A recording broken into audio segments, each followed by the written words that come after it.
Buenas tardes a todos, muchas gracias por venir. Sabemos lo que cuesta hoy en día la presencialidad, el venir al centro de Madrid, el dejar de hacer lo que estuviéramos haciendo para venir aquí a esta charla. Sinceramente espero que les merezca la pena y que pueda ser un tiempo aprovechado, ¿de acuerdo? Entonces, bueno, como pone ahí, soy Carlos Martínez, soy el responsable de formación y transferencia de conocimiento de Sodeca y hoy vamos a hablar pues, de lo que somos buenos nosotros, que son sistemas de ventilación, ¿vale? En concreto vamos a hablar de sistemas de ventilación para viviendas y bueno, os voy a intentar convencer de que son una inversión y no un gasto y que hay que tenerlos en cuenta y tenerlos como cosa prioritaria, ¿de acuerdo? Como os imagináis, vamos a hablar de eficiencia energética, pero vamos a hablar sobre todo también de salubridad, de salud, de calidad del aire interior. Y yo creo que estamos todos de acuerdo en que si comenzamos una charla hablando de calidad del aire interior, no tenemos más remedio que comenzar hablando de William I de Orange, rey de Irlanda e Inglaterra en el siglo XVII. Yo creo que no sorprendo a nadie aquí, ¿no? Con este señor. Bueno, algún despistado veo. Este hombre es como digo, un rey del siglo XVII, de la corona inglesa, que le tocó reinar en un periodo en el que estaba especialmente endeudada por una serie de guerras con Francia, que si lo dejo ahí, pues puede ser cualquier periodo desde la actualidad hasta pasados 500, 600 años, ¿no? Bueno, este hombre aquí donde le veis era un revolucionario y se le ocurrió que para conseguir cambiar esta dinámica negativa que tenían las arcas del Estado, él iba a inventar un impuesto revolucionario. ¿Revolucionario por qué? Porque quería que pagaran más los ricos que los pobres. Fijaos, en el siglo XVII ya. Lo que pasa es que en el siglo XVII no estaba tan desarrollada la hacienda pública como la tenemos hoy en día. Es decir, no era tan fácil saber qué personas eran ricas y qué personas eran pobres. Entonces a este buen hombre se le ocurrió el impuesto a las ventanas. ¿Por qué? Porque él pensó, a ver, las personas más ricas tendrán casas más grandes. Las casas más grandes tendrán un mayor número de ventanas. Como las ventanas yo las puedo ver desde la calle, impuesto a las ventanas. ¿Qué comenzó a hacer la gente? Tapiar las ventanas. Así somos, no solo los españoles, ¿eh? Yo creo que es un gen endémico, ¿no? Echa la ley, echa la trampa. Este buen hombre no sabía que esa decisión iba a provocar todo un cambio en la arquitectura del Reino Unido. Y cuando digo un cambio es que no solo se empezaron a tapiar las ventanas de los edificios que ya estaban construidos, sino que de forma generalizada se empezó a construir con menos ventanas. Esto que puede he visto alguna sonrisa, ¿no? Porque qué pícaro la gente, ¿no? Esto que puede parecer anecdótico, una decisión política, económica, cultural al final, pues tuvo como resultado el mayor brote de tuberculosis de la historia del Reino Unido. ¿De acuerdo? ¿Por qué? Pues porque hoy sabemos, tristemente gracias a la pandemia, que cuando yo limito la entrada de aire fresco en el interior de los edificios, las enfermedades que se transmiten por el aire, pues campan a sus anchas, ¿no? Esta pandemia no es una pandemia como la que hemos tenido nosotros de 3, 4 o 5 años. Es una pandemia que le ha durado al Reino Unido hasta bien entrado el siglo XIX. Incluso todavía tenían parte del siglo XX. Esa foto de ahí es muy significativa porque los médicos pensaban que los pacientes respiraban mejor fuera de los edificios que dentro, en Londres, famoso por el smog fotoquímico, ¿de acuerdo? O sea, para que os imaginéis cómo estaba el asunto en esa época. Bueno, sin ser exactamente lo mismo, podemos decir que hoy podría estar pasando una cosa similar. Porque si hablamos de rehabilitación energética, yo creo que todos estamos de acuerdo en que, de momento, los reyes de la rehabilitación energética es la remodelación de fachadas, ¿no? Y tiene mucho sentido. Es una obra que consigue un importante beneficio, una importante reducción del consumo energético, sobre todo en refrigeración y en calefacción, y además se puede hacer desde el exterior, ¿no? Con lo cual no molestamos al usuario. Pero, como hemos visto, tapar las entradas naturales de aire interior tiene sus consecuencias, las que vemos y las que no. Las que vemos pueden ser el tema de humedades, ¿no? Si yo estoy en una zona en la que es especialmente importante la humedad, o bien por capilaridad, o bien por la propia acción de los seres humanos al respirar, al ducharnos, al lavar, y tengo una fachada muy, muy bien aislada sin haber contado con la ventilación, pues puede pasar este problema, ¿de acuerdo? Y la humedad, repito, que es el tema que nosotros vemos, o sea, es lo que da la cara. El problema con la calidad del aire es que muchas veces es invisible. Por ejemplo, ¿cuál es uno de los mayores problemas que tenemos en calidad del aire hoy en día en el mundo y en España? Y en Madrid también. El radón. No sé si habéis escuchado hablar del radón, va a ser la primera vez. Radón, os lo presento, ¿de acuerdo? El radón es un contaminante de origen natural, que normalmente proviene de la desintegración de rocas graníticas. Es decir, si nosotros dividimos el mundo a grandes rasgos en dos tipos de suelos, arcillosos y graníticos, Pues uno de ellos es este, ¿de acuerdo? Es un elemento radiactivo, que significa que se va desintegrando con el tiempo. Entonces, estas rocas tienen un alto contenido en uranio. Cuando se desintegra el uranio se genera el radón, que es un estado gaseoso, que va migrando desde la superficie y se acumula en las partes bajas de los edificios. ¿Por qué se acumula? Porque puede entrar. ¿Y por qué puede entrar? Pues porque hay fisuras, hay grietas, hay defectos en determinadas ocasiones, ¿de acuerdo? También hay encuentros, por ejemplo, con tuberías, con ese tipo de cosas, ¿de acuerdo? Una vez en el interior de las viviendas o en el interior de los edificios en general, lo podemos respirar. Y al respirarlo, se sigue desintegrando. Cuando se sigue desintegrando, emite unas cosas que se llaman partículas alfa, ¿de acuerdo? Que son capaces de dañar nuestros pulmones. Esto, estoy de acuerdo con vosotros en que si no habéis escuchado nunca el término radón, os estará sonando a chino. Pero si os digo que es la segunda causa de cáncer de pulmón solo por detrás del tabaco, a lo mejor la cosa empieza a cambiar. Es la mayor alerta que tiene ahora mismo activa en cuanto a contaminación interior la Organización Mundial de la Salud es el radón. ¿Por qué? Porque la gran mayoría de los cánceres o son por fumar o son por respirar radón. ¿De acuerdo? Casi el 4% de todas las muertes en España se producen por causa de cáncer de pulmón se producen por el radón, y se calcula que si una persona es fumadora y ha estado expuesta a altas concentraciones de radón, se multiplican por 10 las posibilidades de tener cáncer de pulmón. Cáncer de pulmón que, por otro lado, es el segundo tipo de cáncer más diagnosticado en el mundo, ¿de acuerdo? Con lo cual, todo esto no es una historia que yo haya querido contaros así para asustaros, es que realmente es lo que está pasando. Lo que tenemos que darnos cuenta es que las enfermedades no son cuestión de mala suerte. Al final tendemos a pensar que, bueno, están fuera de nuestro alcance. Quiero decir, una gripe, un constipado, cosas más leves, una alergia, bueno, pues he tenido mala suerte y me ha dado esto, ¿no? Pero lo que nos dice la ciencia, lo que nos dicen los datos, es que las enfermedades son sobre todo cuestión de dos factores. O bien factores ambientales, es decir, nuestro entorno, o bien nuestro modo de vida. ¿De acuerdo? Pues una persona que fuma mucho, o bebe mucho, o come mal, sabe que tiene más posibilidades de tener enfermedades a largo plazo. Pues lo mismo pasa con una persona que vive, trabaja, estudia en lugares que no están preparados a nivel calidad ambiental, pues para pasar tanto tiempo como pasamos nosotros en espacios interiores. ¿De acuerdo? Entonces, aunque hoy en día todo está girando en torno a la eficiencia energética, tenemos que intentar tener claro el ejemplo de la renovación de fachadas. La renovación de fachadas en sí es una herramienta fantástica, pero si no viene con una foto global, si no viene con un sistema de ventilación, pues puede suponer un problema. En algunos casos el problema será una humedad, ojalá sea el mayor problema que tenemos. En otros casos, pues será una acumulación de contaminantes que no vamos a ser capaces de eliminar de otra manera que no sea con ventilación, ¿de acuerdo? Bueno, como digo, el mundo hoy en día se mueve por la eficiencia energética y la realidad es que los que nos dedicamos a temas relacionados con la edificación tenemos bastante que contar y bastante que hacer con respecto a la reducción de emisiones contaminantes y a la reducción del consumo energético, ¿de acuerdo? Los datos nos dicen que casi el 40% del consumo energético a nivel global son responsabilidad de la edificación, ya sea de su construcción, su uso, su demolición, todo lo que tenga que ver con el ciclo de vida de la edificación, ¿de acuerdo? Y por otro lado, casi el 36% de las emisiones de CO2. De estas emisiones y de este consumo, la mayor parte, luego lo vamos a ver, depende de las acciones de refrigeración y de calefacción. Es lo que más energía consume, ¿de acuerdo? Y como es lo que más energía consume, también es de donde está el pedazo de pastel más grande donde podemos reducir el consumo energético, ¿de acuerdo? Bueno, por terminar con esta introducción, básicamente, igual que en el siglo XVII se empezó a cambiar la tendencia arquitectónica hacia menos ventanas, lo que estamos intentando es cambiar la tendencia arquitectónica, ustedes saben mucho más que yo de esto, hacia edificios cada vez más pasivos. Es decir, se le está prestando mucha más atención a la envolvente. Al principio, en el siglo XIX, pues una vivienda era simplemente un sitio donde nosotros queríamos estar protegidos, seguros, un poco calentitos y poco más, ¿no? En el siglo XX nos dimos cuenta de que éramos unos maestros de la técnica, podíamos tener un montón de instalaciones para mejorar muchísimo nuestra calidad de vida, con lo cual llenamos todo de instalaciones.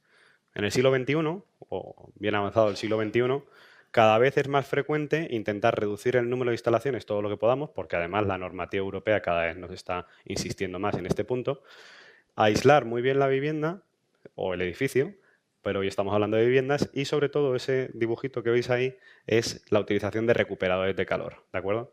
Con lo cual, gran parte de la jornada de hoy la vamos a dedicar a esos dos equipos que veis encima de la mesa, que sí, son recuperadores de calor los dos, luego explicaremos un poco qué son cada uno de ellos y vamos a intentar hacer una foto global para entender por qué mejoran la calidad del aire, por qué mejoran la eficiencia energética y por qué mejoran la reducción de las emisiones contaminantes. ¿De acuerdo?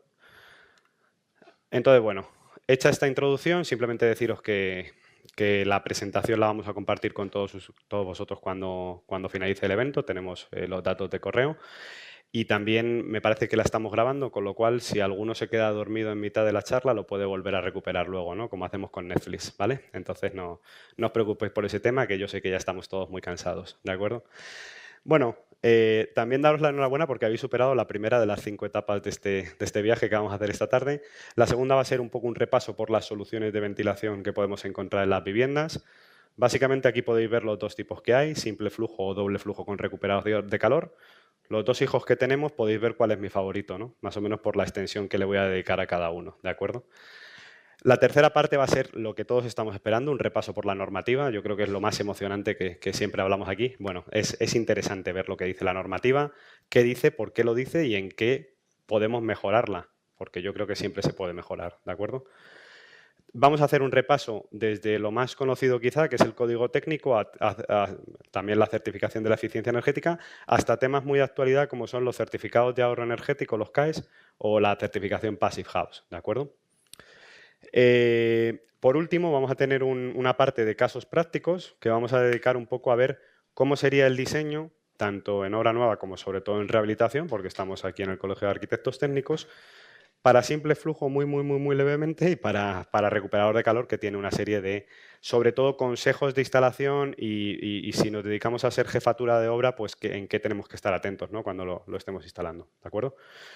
Bueno, estamos un número bien, bastante hermoso de gente. Si tenéis cualquier duda durante la exposición, no me importa que levantéis la mano, lo comentamos, o gritéis, no hace falta levantar la mano tampoco, pero que no esperéis hasta el final, porque yo al final también hablo mucho y me canso, ¿de acuerdo? Entonces, nada, quien quiera intervenir, preguntar, insultar, pues que sea libre y que lo haga, ¿de acuerdo? Lo dicho, vamos a continuar, ¿vale? Vamos a ver un poco las opciones de ventilación mecánica que podemos encontrar en viviendas y vamos a empezar por el hijo tonto, ¿vale? Que son las soluciones de simple flujo. ¿De acuerdo? Las soluciones de simple flujo, como su propio nombre indica, son aquellas que solo nos van a servir para extraer el aire del interior de las viviendas, ¿vale? Normalmente, luego lo veremos en el código técnico, lo que se hace es conectar una serie de bocas de extracción a los locales que denominamos húmedos, es decir, los baños y las cocinas, y con un ventilador extraemos aire. La entrada de aire se produce de manera natural, ¿de acuerdo? O bien con microperforaciones en las ventanas, o bien con bueno, rejillas, hay una serie de métodos, ¿de acuerdo? En función de si va a ser una instalación para una casa vivienda individual o una vivienda colectiva, podemos encontrar pues, estos dos tipos, básicamente. Vamos a tener lo que llamamos extractores multibocas, que son normalmente para edificios individuales, que son los dos que tenéis ahí arriba, pues con un número mayor o menor de bocas y una mayor presión disponible en función del tamaño de la vivienda, ¿de acuerdo? Dentro de los colectivos, pues van a ser extractores que vamos a colocar normalmente en la parte de arriba, en tipo cubierta, que pueden, normalmente lo que se hace es diseñar en verticales y tomar la extracción de todas las viviendas que queden en ese vertical, y pueden ser extractores simples o extractores con remate de chimenea para extracción híbrida. Es decir, que cuando haya un nivel de viento suficiente vayan a ser capaces por sí mismos de extraer y cuando no lo haya se pondrá en marcha el motor y actuará el ventilador, ¿de acuerdo? Bueno, si este es mi hijo menos favorito, sí que tengo que decir que si yo apostara por un sistema de simple flujo, sobre todo si es colectivo, por lo menos lo que trataría es de que tuviera un sistema de control de presión constante, ¿de acuerdo? Como este equipo que tenéis aquí. Básicamente, ¿por qué? Pues porque en general el ser humano vive en comunidad, ¿no? No sé cuántas personas de aquí viven en un bloque de vecinos. La gran mayoría, ¿no? Bueno, qué suerte, ¿no? Muchos vivís en chalet. Bueno, los que vivimos en un bloque de vecinos sabemos que todos nos llevamos súper bien con nuestros vecinos, las decisiones se toman al momento, no hay ningún tipo de discusión. Es verdad esto, ¿no? Bueno, generalmente no, ¿no? Generalmente lo que ocurre es que si yo tengo un extractor colectivo que no tiene un sistema de presión constante, todas las bocas van a estar extrayendo en la misma cantidad de caudal hasta que alguien se canse de ese flujo de aire que le está pasando por aquí y tapone alguna de las bocas, 1, 2 o 3. ¿Qué va a ocurrir en ese momento? Que en el resto de viviendas la extracción va a aumentar, ¿de acuerdo? Con lo cual se va a desconfigurar todo el sistema, va a ser menos eficiente y encima va a provocar molestias al resto de usuarios. Si planteamos un sistema con control de presión constante, lo que ocurre es que el equipo automáticamente detecta ese cambio de presión y ajusta el caudal en consecuencia, ¿de acuerdo? Con lo cual, si se producen este tipo de eventos, pues estamos preparados para ello. Hay mucha gente que me dice, bueno, pero es que, ¿por qué alguien va a tapar la boca? Bueno, pues porque hacen los vecinos las cosas que hacen habitualmente, ¿no? Pues eso es un tema que tenemos que tener en cuenta, ¿no? Que no todo es ideal, ¿no? En el diseño. Nosotros diseñamos para una cosa, pero luego la vida de la gente va por otro lado, ¿de acuerdo? Bueno, la segunda opción dentro de las viviendas son los recuperadores de calor, que como repito son esos dos elementos que veis ahí. ¿Qué es un recuperador de calor? No sé si es la primera vez que escucháis esto, pero su nombre lo indica, ¿no? Recupera calor o recupera energía, en este caso. Para que me entendáis, el recuperador de calor es el sistema de ventilación más completo que hay en la actualidad. ¿Por qué? Porque, en primer lugar, lo que monta son dos ventiladores, ¿vale?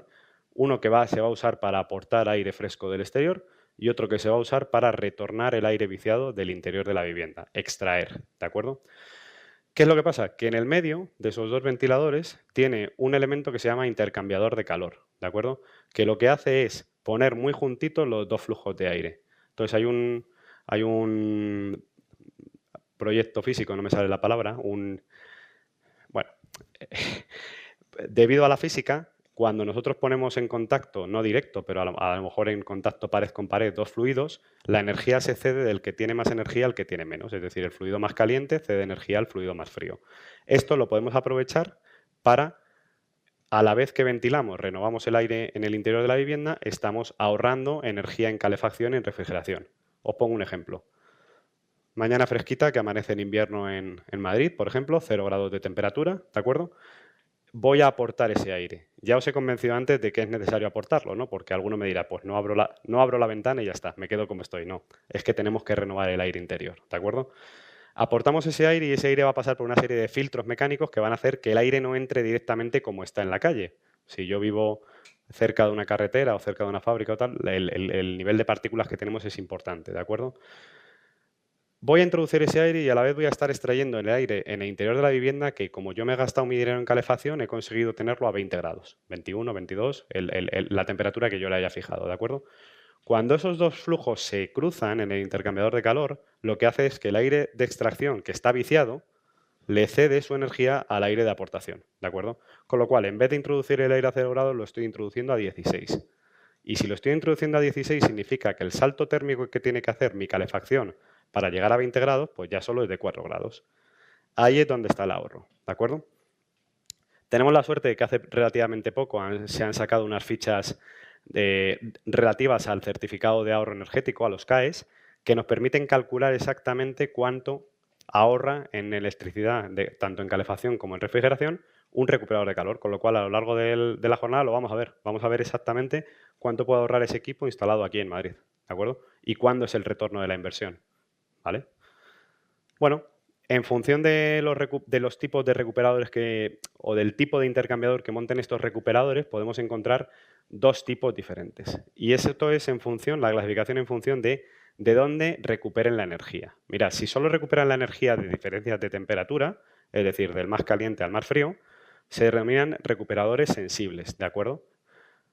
Hay otro tipo de recuperadores que, además de aprovechar las diferencias de temperatura, aprovechan las diferencias de humedad. Es decir, también es posible, también hay energía contenida en la diferencia de humedad, del más húmedo al menos húmedo, ¿de acuerdo?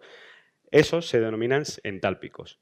Con lo cual, yo creo que es muy fácil, muy sencillo. Si yo pregunto cuál de los dos tipos es mejor instalar, me lo sabríais decir, ¿no? No tengáis miedo. Es una pregunta trampa, no contestéis. Sí. La respuesta es depende, como los gallegos, ¿de acuerdo? Depende, ¿por qué? Porque va a haber zonas donde la diferencia de humedad no sea alta. Es decir, que yo tenga mucha humedad dentro y mucha humedad fuera. Con lo cual ahí no voy a ganar casi nada de energía, ¿de acuerdo? Los recuperadores entálpicos son interesantes siempre y cuando haya una gran diferencia de humedad. Por ejemplo, una piscina, un gimnasio, una sala de fiestas, ¿de acuerdo? la propia actividad que tenemos en el interior de la sala va a generar que esa humedad sea bastante mayor que en el exterior, por ejemplo, aquí en Madrid, y ahí sí va a ser interesante a nivel térmico, a nivel de intercambio de energía, el recuperador entálpico. En contraposición, el material con el que se hacen los recuperadores entálpicos es bastante más sensible. Suelen estar hechos de celulosa, algo parecido al papel para atrapar la humedad, con lo cual son menos duraderos, digamos. Con lo cual, siempre que podamos elegir y tengamos una zona como la que tenemos aquí, donde el sensible puede funcionar perfectamente, pues vamos a elegir recuperadores sensibles, ¿de acuerdo? Bueno, tenemos otro tipo de clasificación que va a ser en función de la disposición del intercambiador. Básicamente vamos a encontrar tres tipos. El primero se denomina de flujos cruzados porque el punto de unión entre los dos flujos es únicamente uno, en el centro, ¿de acuerdo? Os podéis imaginar que si el tiempo de contacto es solo lo que están aquí en este centro, la eficiencia baja bastante, ¿no? No da tiempo a que se produzca ese intercambio de energía. Estos equipos suelen ser más económicos, pero menos eficientes, ¿de acuerdo? En contraposición, pues tenemos los intercambiadores de flujos paralelos o contraflujos, ¿de acuerdo? Van en paralelo, uno frente al otro, ¿de acuerdo? Y lo que conseguimos es alargar mucho el tiempo de contacto entre los dos fluidos, con lo cual tenemos un intercambiador más grande, pero también mucho más eficiente, ¿vale? Y por último, aunque en viviendas no nos afecta, pero lo quería comentar, también existen recuperadores rotativos, ¿de acuerdo? O acumuladores de calor. Esto sí lo podemos encontrar en viviendas. Por ejemplo, este equipo pequeñito que veis ahí, que parece un extractor de baño, en realidad es un recuperador de calor acumulativo, ¿de acuerdo? Es decir, tiene un material cerámico, igual que estos recuperadores rotativos, que acumula parte de la energía y lo traslada al siguiente flujo. En el caso de los rotativos, lo que hace es que tenemos intercambiadores de dos pisos. Se ven mucho, por ejemplo, no sé, en locales comerciales, en centros comerciales y demás. En la planta de abajo viene el aire de extracción, la rueda acumula y va girando para transmitir la energía a la parte de arriba, que es por donde viene la impulsión. ¿Se entiende, no? Es como si partiéramos el recuperador por aquí, ¿de acuerdo? El único problema que tienen estos equipos, problema entre comillas, es que lo que se acumule en la parte de extracción puede volver al aire de aportación, ¿de acuerdo? ¿Por qué? Porque este material cerámico, si no está bien tratado, puede hacer que acumulen, por ejemplo, microorganismos, ¿de acuerdo? Y que se pasen de un sitio a otro, ¿vale? La verdad es que los fabricantes de intercambiadores cerámicos cada vez tienen más en cuenta esto y cada vez más difícil encontrarse problemas de este tipo de transmisión de microorganismos, ¿de acuerdo? Bueno, hemos hablado un poco de los tipos de intercambio. Sí. Sí, si nos habéis dejado el correo, si ya estabais apuntados en la lista, vais a recibir toda la presentación, ¿de acuerdo? Incluso vamos a grabar la jornada, así que te puedes quedar dormido un poquito y luego recuperarla, ¿de acuerdo? Bueno, seguimos. Hemos hablado del intercambiador de calor, que es una parte muy importante del equipo. Hay otras cosas que tenemos que tener en cuenta, ¿de acuerdo? Hay otras cosas que debemos tener en cuenta. Mirad, los fabricantes somos, bueno, bastante cucos, como se dice en mi pueblo, y al final estamos obligados en nuestras fichas técnicas a poner la eficiencia del intercambiador. Es decir, hay una metodología de cálculo por la cual se evalúa la eficiencia del intercambiador y se dice esta eficiencia es de un 90%. Es decir, lo que hemos dicho antes, si el aire entra a 0 grados te devuelve 18, por ejemplo. Eso sería, ¿vale? ¿Qué ocurre? Que la eficiencia del intercambiador no es la eficiencia del recuperador, porque yo puedo tener un intercambiador muy bueno, pero si el aislamiento es muy malo, por ejemplo, pues se me va toda la energía. Esto se entiende, ¿no? Si yo no tengo casi aislamiento, toda la energía que he conseguido recuperar se me puede ir, ¿de acuerdo? Por eso, un muy buen aislamiento, aparte de que a nivel ruido me va a ayudar mucho, me va a ayudar con la parte energética también. Y un diseño libre de puentes térmicos también. Esto se ve muy a menudo en las ventanas, por ejemplo, ¿no? Intentar que no haya puentes térmicos. En las viviendas, intentar que no haya puentes térmicos. Pues en los equipos también, que no haya puentes térmicos y que no se nos vaya la energía por ahí, ¿de acuerdo? Y otro elemento fundamental del recuperador de calor es el bypass, ¿de acuerdo? ¿Por qué es fundamental? Porque el bypass es una pestaña, bueno, una barrera, que cuando a nosotros nos interesa evita que el aire pase por el intercambiador.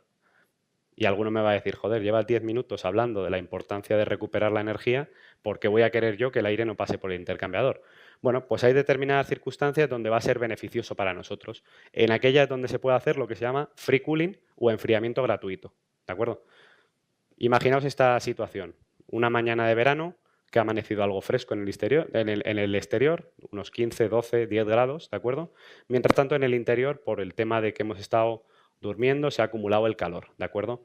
Si un equipo como este que tenemos aquí tiene sondas de temperatura y detecta que la temperatura en el interior es bastante superior al exterior, va a activar el bypass, va a permitir que el aire pase directamente desde el exterior y vamos a tener un enfriamiento gratuito. Es decir, simplemente por este hecho de estar pasando ese aire a mucha menor temperatura, sin activar ningún tipo de refrigeración, vamos a tener un enfriamiento gratuito, ¿de acuerdo?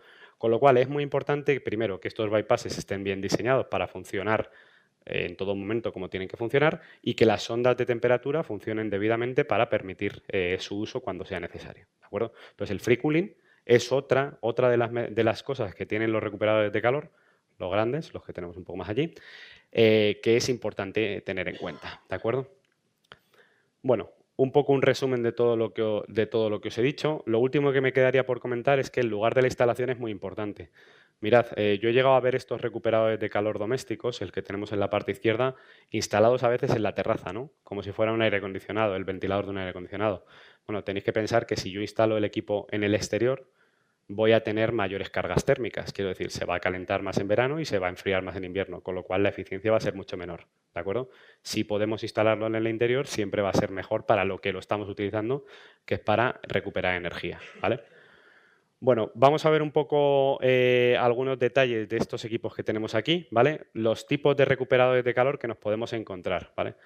Mi compañero Fernando que me vaya a dar un poco porque me cuesta mucho andar 3 o 4 pasos, entonces se ha ofrecido voluntario, ¿de acuerdo? ¿Qué es lo que vamos a buscar en este tipo de equipos? Bueno, en primer lugar, y más si es para rehabilitación, tenemos que intentar que sean lo más compactos posibles, es decir, que la altura sea la menor posible, ¿de acuerdo? Este en concreto tiene 210 milímetros de altura. Pues a alguno le parecerá mucho, a alguno le parecerá poco, pero bueno, hemos intentado reducirlo lo máximo posible, ¿de acuerdo? Seguimos con la parte de instalación. Es importante que se pueda instalar en varias posiciones. Por ejemplo, este tiene bocas intercambiables. Si veis los agujeros que quedan allí, se pueden colocar las bocas en esa parte o en la parte frontal. Con lo cual, si el conducto tiene que ir para allá y me conviene más tenerlo allí, pues lo podemos colocar así. ¿De acuerdo? Otro tema muy importante, la filtración mecánica que lleven. ¿De acuerdo? Luego lo veremos. Código técnico no obliga a una filtración. No te dice, pon un filtro de esta calidad. Nosotros lo que hemos colocado son filtros F7, que para que os hagáis una idea es una calidad intermedia en lo que sería el RITE, es decir, en el reglamento que utilizamos para la calidad del aire en oficinas, ¿de acuerdo? Una calidad intermedia que no se suele ver en estos equipos. Lo más normal es que os encontréis equipos del estilo de G4, que es lo que nosotros llamaríamos un prefiltro. Sin entrar en detalles, cuanto más grande sea el número, pues mejor es la filtración, ¿de acuerdo? F7, pues nosotros hemos considerado que aparte de atrapar todas las partículas que tienen que ver con el asma y las alergias, ¿de acuerdo? Que nos parece lo más relevante de la parte que venga en el exterior, pues también hemos considerado que es lo mejor para proteger el intercambiador que viene en el interior. Antes os he comentado que el intercambiador es la parte más sensible, ¿no? Si nosotros queremos alargar la vida útil del recuperador, pues cuanto mejor sea el filtro, más se va a proteger el intercambiador, ¿de acuerdo? Otro tema muy importante es el control. Luego lo vamos a ver. Al final de todo, yo sé que desde ahí no se ve nada, ¿vale? Pero al final del todo, quien quiera acercarse, curiosear, escuchar cuánto suena, ver cómo es el control y demás, lo tenemos a vuestra disposición, ¿de acuerdo? El control, como digo, en nuestro caso viene siempre incorporado con el precio, porque nos parece algo que no debería ser negociable. Quiero decir, es un control, es como un termostato que le va a permitir al usuario ver qué nivel de contaminantes tiene. ¿Por qué? Porque está asociado a una sonda de contaminantes. Ver a qué temperatura está el aire que está entrando de la calle y cómo está entrando en su vivienda, porque así va a poder entender el beneficio que le está aportando, ¿de acuerdo? Y bueno, una serie de pantallas más que luego, si tenéis curiosidad, las podemos comentar, ¿de acuerdo? Por último, la conectividad. Bueno, tiene una conectividad Modbus que, en según qué casos, si se puede conectar con todo el sistema de control del edificio o con otras instalaciones de la vivienda, pues mucho mejor, ¿de acuerdo? Con lo cual, este sería el recuperador de calor que instalaríamos de manera individual. Puede ser en vivienda colectiva o puede ser en vivienda individual, ¿de acuerdo? Otro tipo de recuperador que no lo tenemos aquí porque ya es de gran tamaño, ¿de acuerdo? Sería un recuperador de calor que llamamos colectivo. Mirad, estos son los que se utilizan sobre todo en edificios terciarios, en edificios de oficinas, edificios de ocio, pero se están empezando también a utilizar mucho en los edificios que se denominan build to rent, ¿de acuerdo? Aquellos que se proyectan para directamente alquilar. ¿Por qué? Bueno, pues porque Los propietarios piensan que solo tienen un equipo que mantener, no tienen 40 vecinos que puedan quejarse de sus 40 recuperadores de calor individuales, con lo cual facilitamos mucho, bueno, es una menor inversión, facilitamos mucho el mantenimiento. En contraposición, pues ya os he dicho que vivimos en comunidad. Estos recuperadores de calor van a funcionar un poco peor. Fijaos que si vuelvo otra vez al tema de los recuperadores de calor, tenéis que entender que funcionan solo porque nosotros nos estamos gastando primero cierta energía en refrigerar y en calefactar. Y una vez ya los introducimos, reducimos la energía que nos estamos gastando, ¿de acuerdo? Pero imaginaos este caso. Nosotros instalamos un recuperador de calor colectivo en un edificio de viviendas en el que la mitad de los pisos están vacíos. Si la mitad de los pisos están vacíos y no hay calefacción y no hay refrigeración, la eficiencia global de todo el recuperador va a bajar, con lo cual no va a ser muy útil en este caso. O si algún vecino no pone la calefacción y yo sí la estoy poniendo, pues te estoy pagando, esa inversión te la estoy pagando yo, ¿de acuerdo? Esas son las complejidades que tiene este tipo de sistemas. Por último, pero no por ello menos importante, llegamos a este equipo de aquí que, aunque no lo creáis, es un intercambiador de calor también, ¿de acuerdo? ¿Os acordáis del tema que hemos comentado al principio de rehabilitación energética, fachadas? Hago una rehabilitación de la fachada y resulta que tengo problemas de humedades. Bueno, pues este equipo es una de las mejores soluciones que tenemos para renovar el aire localmente en determinadas estancias de la vivienda. En primer lugar, porque la instalación es sencillísima. Como veis, esa es la parte que está delante, que está mostrando Fernando, es la que iría dentro de la vivienda y el acople exterior es el que está al fondo, ¿de acuerdo? Con lo cual, con una medida de 150 milímetros, un agujero, podemos hacer la instalación, ¿de acuerdo? ¿Cómo funciona este equipo? Bueno, pues este equipo, luego lo podéis ver si tenéis curiosidad, alternativamente, cada 60 segundos aporta aire y extrae aire, es decir, el ventilador que tiene es de doble dirección. Cuando está extrayendo el aire del interior de la vivienda, está acumulando la energía que hay ahí. Y cuando está aportando, pues le va a transmitir esa energía al aire de aportación. Creo que Fernando puede mostrar el acumulador de energía que tiene, que es de tipo cerámico, como os he dicho. Eso negro que veis ahí son unos prefiltros para evitar que se ensucie, ¿de acuerdo? Que se deben sustituir cada cierto tiempo o limpiar, estos en concreto se pueden limpiar, y ese es el intercambiador cerámico. Si os fijáis, tiene la disposición que tiene es para facilitar el paso del aire, ¿vale? Para que no haga mucho ruido. Ahí donde lo veis, aunque parezca poca cosa, como el caudal que mueve es muy pequeñito, está pensado para una habitación, para un salón, etcétera, etcétera, la eficiencia es muy alta. Puede llegar a eficiencias del 90%, ¿de acuerdo? Con lo cual es una solución muy, muy, muy buena para rehabilitación, ¿vale? Muy buena para rehabilitación, sí. ¿Cuántos decibelios tiene? No suena mucho. Luego lo vamos a encender para que lo escuchéis. Y buscamos la ficha técnica y te lo digo en un momento. No sé si me... 26 decibelios, ¿no? Tiene dos velocidades. Lo más además tiene un mando con el que se puede programar. Lo más aconsejable es que de noche le pongamos la velocidad más baja y de día la velocidad más alta. Pero no es muy ruidoso, no es muy ruidoso. Y menos cuando está empotrado dentro de una pared, no suena mucho, no suena mucho. Entonces, bueno, hombre, un extractor de baño ligerito, pues más o menos eso. Pero, sí.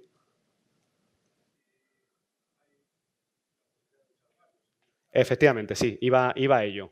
En las salas que son muy grandes, por ejemplo, imaginaos un salón, hay la posibilidad de instalar dos y además coordinarlos, es decir, mientras uno aporta, el otro extrae. Con lo cual lo que vamos a conseguir es una renovación dentro de esa sala en concreto, ¿de acuerdo? Todos vienen con una pequeña conectividad, por lo cual si tú tienes dos o tres, los puedes conectar a la vez y que funcionen de esta forma, ¿de acuerdo?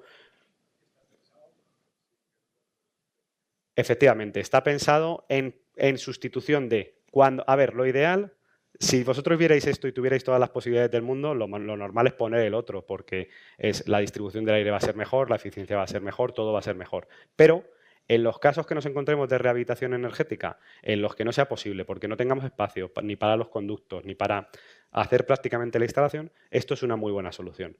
Que la instalación es muy sencilla y que realmente funciona para solucionar este tipo de problemas que nos van a dar cuando hemos hecho sobre todo rehabilitación energética. ¿De acuerdo? No sé si alguna pregunta más. Vale. Bueno, lo dicho, sí, ya lo podemos dejar, sí. Luego, al final de la jornada, si alguien tiene curiosidad, los tenemos enchufados. 23 decibelios. Sí, es un consumo muy pequeño. Y sobre todo por los beneficios que tiene, porque de verdad que estamos renovando el aire en el interior de esas estancias y además no estamos metiendo el aire a la temperatura que está en la calle, lo estamos metiendo bastante más atemperado, ¿de acuerdo? Vale, gracias Fernando. Lo dicho, luego al final de la jornada nos sobrarán 15 minutillos, espero, para quien quiera se pueda acercar, lo ponemos en marcha, vemos cómo suenan 23 decibelios, lo comprobamos y demás, ¿vale? Podéis ver también cómo es el reversible y en el equipo, en el AirHome, en el equipo de recuperación individual, podemos ver la pantalla que realmente es muy aclaratoria, ¿de acuerdo? Bueno, pues vamos con la tercera parte, que es la parte de normativa, ¿de acuerdo? Si me dejáis, bebo un poquito de agua y continuamos. Y si no me dejáis también, porque no puedo seguir.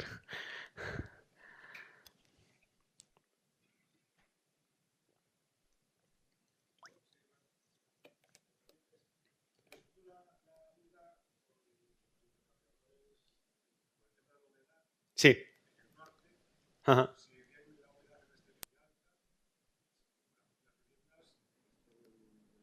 Sí, en el norte sí podría llegar a tener sentido los recuperadores entálpicos, es verdad, porque...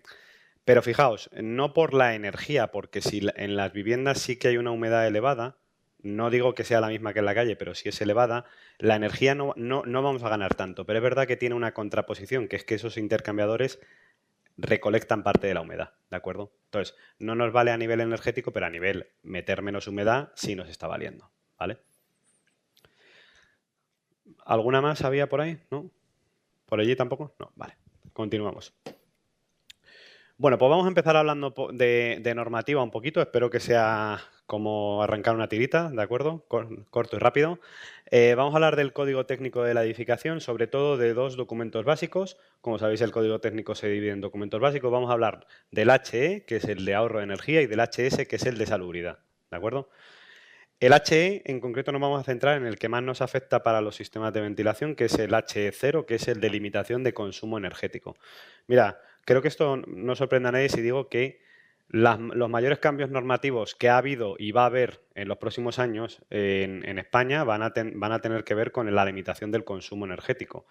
Ya hemos estrenado hace poco la directiva EDPB de Europa, que nos está obligando todavía más a reducir los consumos energéticos y, en concreto, pues ya está bastante restringido con el HE0, ¿vale? Lo que hace el código técnico es dividir España en una serie de zonas climáticas, tanto en verano como invierno, dependiendo de su severidad climática, y en función de eso le va a asignar un consumo de energía primaria no renovable y un consumo de energía primaria total a esas edificaciones, ¿de acuerdo? Cuanto más severo sea el invierno, pues más energía va a poder consumir, pero también le va a costar más consumirla, ¿de acuerdo? Va a necesitar más energía.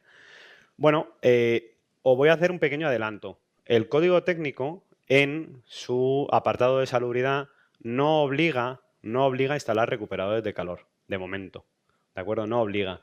Pero el apartado H0 de facto me está diciendo que seguramente lo tenga que instalar, porque va a haber en determinadas zonas, sobre todo las que veis más oscuritas, que si no instalo un recuperador de calor me va a ser muy difícil cumplir con los requisitos de consumo de energía, ¿de acuerdo?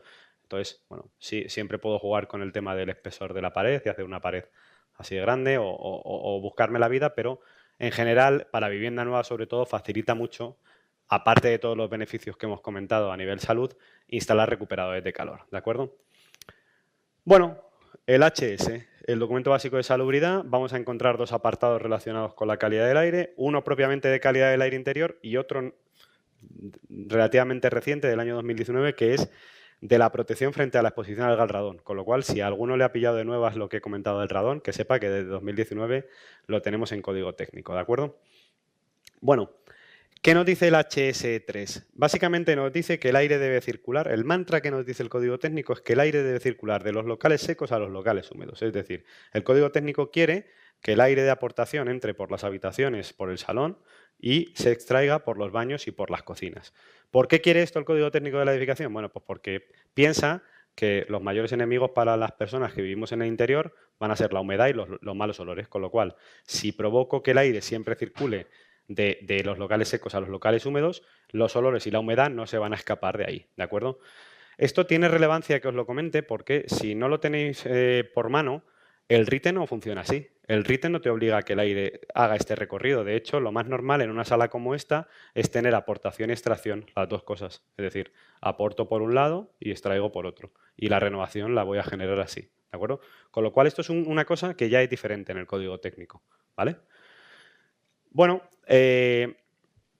¿cómo va a conseguir el código técnico que hagamos eso? Pues lo va a conseguir marcándonos unos caudales mínimos para la ventilación de caudal constante en locales habitables, ¿de acuerdo? En función del tipo de sala en el que estemos, en los locales secos será aportación, en los locales húmedos será extracción, y en función del número de dormitorios también, 0 o 1 dormitorios, 2 dormitorios o 3 o más dormitorios, nos va a poner unos caudales determinados, ¿vale? Como digo, de facto se tiene la creencia, no, y es una realidad, de que no solo estamos obligados a colocar extracción mecánica en cocinas y baños, ¿de acuerdo? Lo primero que tengo que decir es que el código técnico yo pienso que no dice eso. Quiero decir, si nosotros miramos aquí y vemos lo que pone en el título de la tabla, vemos que pone caudales mínimos para ventilación de caudal constante. Y yo digo que tener ventilación constante de aportación de manera natural es un acto de fe. Es un acto de fe porque depende otra vez mucho del usuario. Si depende de las microventilaciones o depende de la forma de apertura de las ventanas o depende de que esta rejilla esté así bien colocada pero no se tape, ¿de acuerdo? Depende de la diferencia de presión que haya a ambos lados de la vivienda. Si de repente el aire no corre, no corre, ¿de acuerdo? Depende de muchos factores. Depende de muchos factores. Y además, en la época de la eficiencia energética, esto y esto no tiene sentido. No tiene sentido porque yo estoy permitiendo al aire entrar a la temperatura que está en la calle. Con lo cual, cero eficiencia energética. Cero eficiencia energética.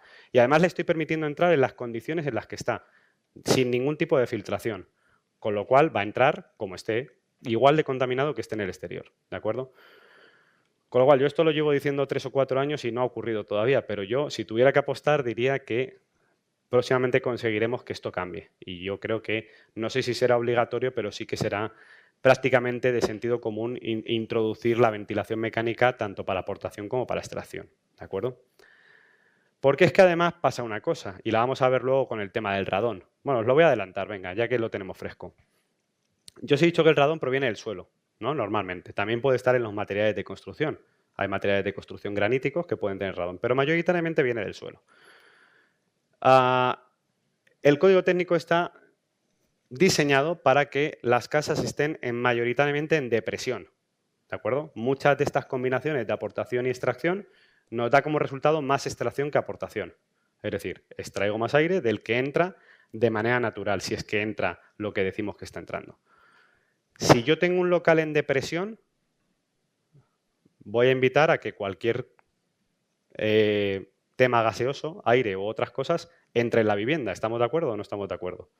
Con lo cual, ¿cómo creéis que afecta a una vivienda en depresión que tenga problemas de radón? Muy negativamente, muy negativamente. ¿Por qué? Porque estoy invitando al radón a entrar en la vivienda. Tenéis que pensar que, por ejemplo, los quirófanos están sobrepresionados. Lo que se quiere es cuando se abra la puerta, el aire salga, no entre. Porque no quiero que entre nada de contaminación, ¿de acuerdo? Con lo cual, este apartado de aquí está contradiciendo este apartado de aquí y este apartado de aquí, ¿vale? Entonces, tenemos que ser conscientes de ello. Entonces, si podemos ponerle solución, si podemos tener sistemas de ventilación equilibrados, pues mucho mejor. Sobre todo en las zonas donde voy a tener problemas de radón. No quiero pasar por alto este punto del código técnico, es que también nos dice cómo tenemos que ventilar los trasteros y las zonas comunes, los aparcamientos y garajes y los almacenes de residuos, ¿de acuerdo? El cálculo es relativamente sencillo. Hoy no toca hablar de esto, pero en Sodeca tenemos toda una serie de sistemas de ventilación precisamente diseñados para todo lo que nos podamos encontrar en un edificio de viviendas, ¿de acuerdo? Con lo cual lo dejo por aquí por si os es de utilidad. Lo que sí que nos toca hoy hablar es del tema del radón. Como os digo, está en normativa desde el año 2019 y lo que nos dice esa normativa es que tenemos una concentración límite de radón que podemos tener en el interior de los edificios, que es de 300 becquerelios metro cúbico. Un becquerelio es una desintegración por segundo, ¿de acuerdo? Entonces estamos hablando de las veces que se desintegra el radón por segundo. Toda la normativa del radón se basa en ese mapa que veis ahí, que es el mapa del potencial radón. Está elaborado por el Consejo de Seguridad Nuclear y lo que hizo fue realizar una serie de mediciones, una medición cada 50 kilómetros cuadrados, y elaborar ese mapa de ahí. Con lo cual, ellos mismos, en el Plan Nacional contra el Radón publicado el año pasado, reconocen que este mapa es una estimación, que no saben a ciencia cierta dónde hay radón y dónde no hay radón. Donde han puesto que hay radón seguro, y donde no han puesto que hay radón, puede haber radón o no, porque las mediciones ellos reconocen que son muy escasas, ¿de acuerdo? Bueno, si veis esta parte de aquí, pues nos toca bastante de lleno en la Comunidad de Madrid todo lo que es la zona de la sierra, ¿de acuerdo? Bueno, ¿qué nos dice el código técnico? Nos dice que en todas esas zonas las tiene documentadas en una base de datos de pueblos y de ciudades, ¿de acuerdo? Y las tiene categorizadas en zonas de riesgo. La zona de riesgo 1, menos concentraciones de radón. La zona de riesgo 2, más concentraciones de radón. Bueno, pues para la zona de riesgo 1 nos dice que es obligatorio para toda vivienda nueva poner una barrera de protección. Es decir, esto es una barrera arquitectónica, es una membrana que se coloca entre el terreno y el suelo para impedir el paso del radón. Y en las zonas de peligro 2, lo que nos dice es que aparte de esta barrera de protección, tenemos que tener un espacio de contención ventilado, que es una cámara sanitaria, ¿vale? O una despresurización del terreno. Luego vamos a ver un apartado de casos prácticos cómo se diseñan este tipo de soluciones de ventilación. Pero mi pregunta es, el código técnico está diseñado para edificios de nueva construcción. Pero ¿qué pasa con los edificios que ya están construidos? ¿Es posible colocar una barrera de contención en un edificio que ya está construido? Hombre, es posible. Si levantas todo el suelo, colocas la barrera y luego lo vuelves a poner, es posible. ¿Con esto a dónde quiero ir? Que muchas veces en los edificios que ya están construidos, la única solución que nos queda, y lo vamos a ver luego, es la ventilación. ¿De acuerdo? Con lo cual, si os empecéis a encontrar temas de radón, que yo creo que os vais a empezar a encontrar porque cada vez se está midiendo más, la ventilación es la única manera de solucionarlo. ¿Vale? Y esto es lo que nos dice el código técnico. No tenemos una tabla de caudales, no tenemos una forma de calcularlo, no tenemos una base de cálculo. ¿De acuerdo? Nos dice, bueno, lo tenéis que solucionar, ¿vale? Bueno, pues de momento y hasta que esto no se solucione, lo único que nos queda es nuestra experiencia de haber hecho determinados proyectos, de ver lo que funciona y lo que no. En Sodeca estamos trabajando para intentar que haya una normativa con una base de cálculo de sistemas de ventilación contra el radón, ¿de acuerdo? Estamos ahora llevando la coordinación de un grupo de trabajo en UNE para intentar dar una base de cálculo para estas soluciones, ¿de acuerdo? Hasta ahora lo que podemos decir es, pues esto es lo que hemos hecho normalmente y esto es lo que nos ha funcionado en base a la lógica, ¿vale? Bueno, simplemente por terminar con el tema del radón y aunque no tenga nada que ver con las viviendas, se publicó a finales del año 2022 un Real Decreto por el cual era obligatorio medir en los locales de trabajo la concentración de radón en todos los locales de trabajo subterráneos o donde se procesaran aguas de origen subterráneo o en la planta baja y en las plantas bajo rasante de aquellos espacios de trabajo que estuvieran en las zonas de especial riesgo que hemos visto antes, ¿de acuerdo? Esto es obligatorio desde junio de este año, con lo cual todas esas empresas que tengan locales subterráneos donde trabaje gente o plantas bajas en los locales, los municipios de riego, van a tener que medir. Y si miden y la concentración de radón es superior a 300 becquerel metro cúbico, van a tener que poner remedio.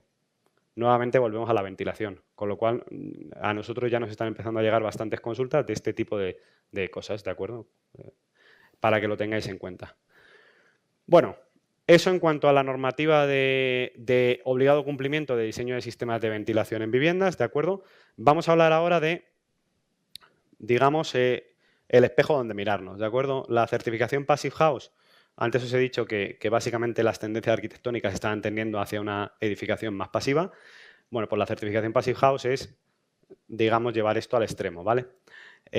Yo lo pongo de ejemplo no porque me guste o no me guste la certificación Passive House, cada uno, bueno, la gente de Passive House que defienda su certificación, ¿no? Pero sí que me parece un espejo donde mirarse, ¿no? Me parece que es una cosa que debemos tener en cuenta si queremos reducir las emisiones y reducir el consumo energético, ¿vale? Básicamente los 5 puntos fundamentales, algunos ya los hemos ido comentando. Primero, tener un aislamiento térmico muy bueno, ¿vale? Que aísle muy bien la vivienda, sobre todo en épocas de calefacción, pues va a ser muy importante.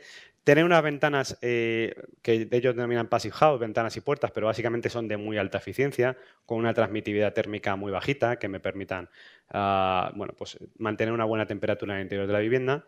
Un diseño libre de puentes térmicos, que ya lo hemos comentado, y una estanqueidad muy grande al paso del aire. esto que hemos comentado de evitar que haya defectos constructivos, acoples con tubería de gas o de agua, por donde puedan pasar el aire, ¿de acuerdo? Y todo ello coronado con sistemas de ventilación con recuperación de calor, ¿no? Por todo esto que os he comentado, porque cuando yo hago una vivienda muy estanca necesito renovar el aire y además necesito recuperar la máxima energía posible, ¿de acuerdo?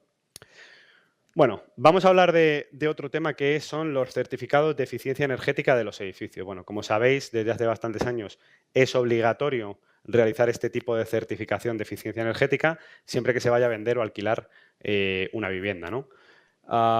El BOE lo que nos permite es hacerlo a través de una serie de documentos reconocidos. Aquí están algunos de los más usados. No sé si alguno se dedica a esto o se ha dedicado o lo ha hecho o lo ha visto. Básicamente podemos elegir entre LeaderCalendar, CERMA, C3X. ¿Cuál habéis usado más? C3X, ¿verdad? ¿Por qué? Porque es un documento simplificado. Vale, pues yo os voy a recomendar que no lo utilicéis. No, lo siento mucho, pero es verdad que C3X es el único de los tres que no permite introducir recuperadores de calor en el cálculo del certificado de eficiencia energética, ¿de acuerdo? Bueno, hay trucos en Internet que lo podéis buscar y decir, no, si puedo aplicar un recuperador de calor del 80% si subo más el espesor de este muro y no sé qué, al final lo trampeáis, ¿vale? Pero no está preparado. Bueno, nosotros estamos peleando para que esté. Lo que pasa es que ellos dicen que si queremos introducirlo, pues tenemos que pagar un widget, que ellos lo incluyen y tal y cual. Al final, a nosotros nos parece que esto tiene que ser un tema público. Yo no estoy a favor de ninguno de los tres, pero es verdad que el CERMA sí permite introducir recuperadores de calor, ¿de acuerdo? De una manera muy sencilla y muy explícita. Te dice sistema de ventilación con recuperación de calor, bueno, ¿de acuerdo? Con lo cual, en lo que nos toca a nosotros, el más sencillo de utilizar sería el CERMA, ¿de acuerdo? Bueno, no me voy a detener mucho en cómo hay que introducirlo, más o menos todos se parecen bastante. El CERMA en concreto tiene una parte donde tú le tienes que decir el número de dormitorios y el número de baños y te calcula el caudal en base al código técnico, ¿de acuerdo? Y llegamos a la parte de instalación y te va a permitir, como veis, elegir ventilación mecánica con recuperación de calor sensible con bypass, ¿de acuerdo? Y ahí te va a pedir una serie de datos. Te va a pedir, dime la eficiencia del recuperador, dime el consumo de los ventiladores, tanto en modo normal como en modo bypass, y dime a qué temperatura entra en marcha el bypass. Todo esto tiene que ver con lo que os he comentado al principio. La eficiencia nos va a servir para la recuperación de energía propiamente dicha y el bypass nos va a servir para el free cooling que hemos comentado, ¿de acuerdo? Bueno, pues si nosotros diseñamos una vivienda tipo con las directrices actuales fijadas por el Código Técnico de la Edificación, sin recuperador de calor y con recuperador de calor, estos son los resultados, ¿de acuerdo? Podemos pasar de una letra D a una letra C en el tema de calefacción, ¿de acuerdo? Ahí se ve la reducción bastante clara del consumo.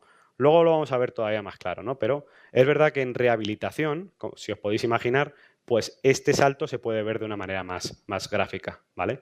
Con lo cual, bueno, otro argumento más, ¿vale? Esto lo hemos podido hacer con CERMA. Ya os digo que con C3X no somos capaces, ¿vale?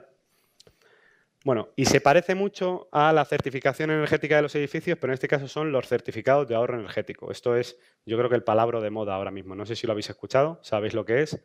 Bueno, ¿habéis asistido a alguna formación de este estilo? Vale, pues os toca un poquito más, lo siento. Vale, certificados de ahorro energético. Para los que no los tengan muy localizados, esto es una medida que sacó el Ministerio de Transición Ecológica para intentar dinamizar, fomentar las actuaciones de eficiencia energética, ¿de acuerdo? ¿En qué consiste? Bueno, consiste en darle una alternativa a los sujetos obligados en los pagos anuales que hacían al Fondo Nacional de Eficiencia Energética. Pagos recurrentes, ¿vale? Los sujetos obligados serían las grandes empresas energéticas que estaban obligadas de manera recurrente, en función de sus beneficios, a aportar al Fondo Nacional de Eficiencia Energética, ¿vale? Obligatoriamente, para financiar actuaciones de ahorro energético y justificar los ahorros que nos estaban pidiendo desde Europa, ¿de acuerdo?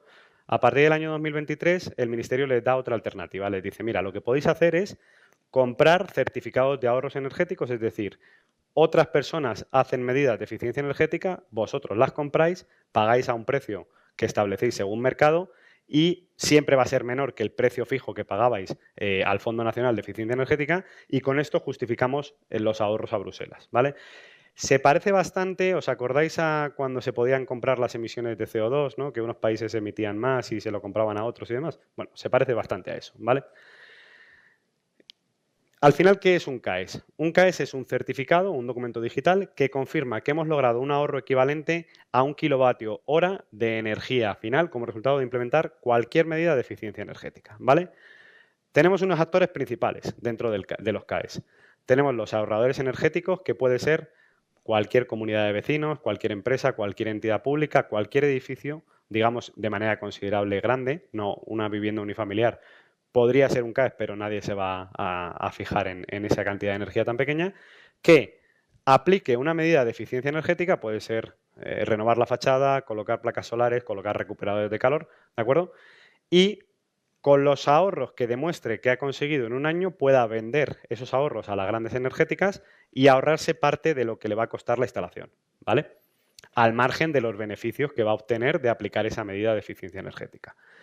Por otro lado, tenemos las entidades verificadoras, que son las encargadas de decir, vale, es verdad, has ahorrado esto, te doy el sello, ¿de acuerdo? Tenemos los sujetos obligados, que como os he dicho son las grandes empresas, y tenemos unos sujetos que se llaman sujetos delegados, que son los intermediarios, ¿de acuerdo? Bueno, pues a lo mejor la comunidad de vecinos Pepito 15 es muy difícil que negocie con Endesa, pero si hay una entidad intermediaria que no solo coja ese paquete, sino que coja muchos paquetes de CAES, pues puede negociar más fácil y conseguir mejores precios con Endesa, Repsol o quien sea, ¿de acuerdo? Y luego estamos todos los demás, que seríamos los actores secundarios. Nosotros como fabricantes, vosotros como proyectistas, realmente no ganamos nada con esto.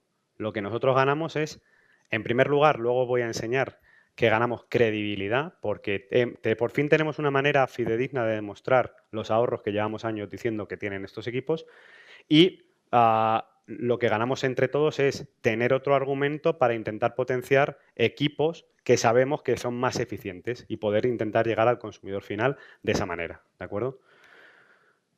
Hay dos formas de realizar estas actuaciones, es decir, de vender estas CAES, de acumularlas. La primera es la más sencilla. Se denominan actuaciones estandarizadas y son unas fichas que el Ministerio tiene publicado en su web, ¿de acuerdo? Que tienen claramente por cada ficha y por cada actuación cuál es el procedimiento de cálculo que se debe seguir para calcular los ahorros que se producen en esa medida, ¿de acuerdo? ¿Qué beneficios tiene? Pues que si tú haces una medida estandarizada, por ejemplo, una medida estandarizada que vamos a ver luego, instalar un sistema de recuperación de calor en una vivienda.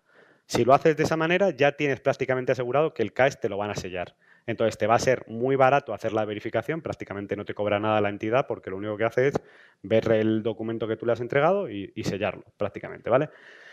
Para actuaciones más complejas o que no aparezcan en las fichas todavía, pues porque no se hayan tenido en cuenta todavía, existen las actuaciones singulares, ¿vale? Imaginaos un proceso industrial que yo he investigado y si lo hago de esta manera en vez de este otro, me ahorro mucha energía.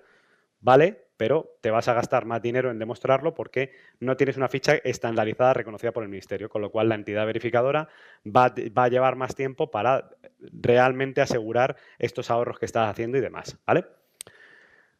Si yo tengo muchas actuaciones estandarizadas, por ejemplo, en una comunidad de vecinos que vayan a cambiar la fachada, poner recuperadores de calor, poner placas fotovoltaicas y demás, me sale más a cuenta agruparlas en una actuación singular, como una única actuación, porque normalmente se pagan más, se pagan mejor, ¿vale? Pero existen esas dos posibilidades. Bueno, y después de este rollo, que yo creo que ya los he perdido a la mitad, Fernando, creo, vamos a ver si les interesa un poco más esto, ¿vale? La ficha de recuperadores de calor. Existen dos fichas de recuperadores de calor actualmente disponibles en la web del Ministerio. Una para recuperadores domésticos y otra para recuperadores terciarios, ¿de acuerdo? Se basan en esta fórmula que veis aquí, que son muchas letras, ¿vale?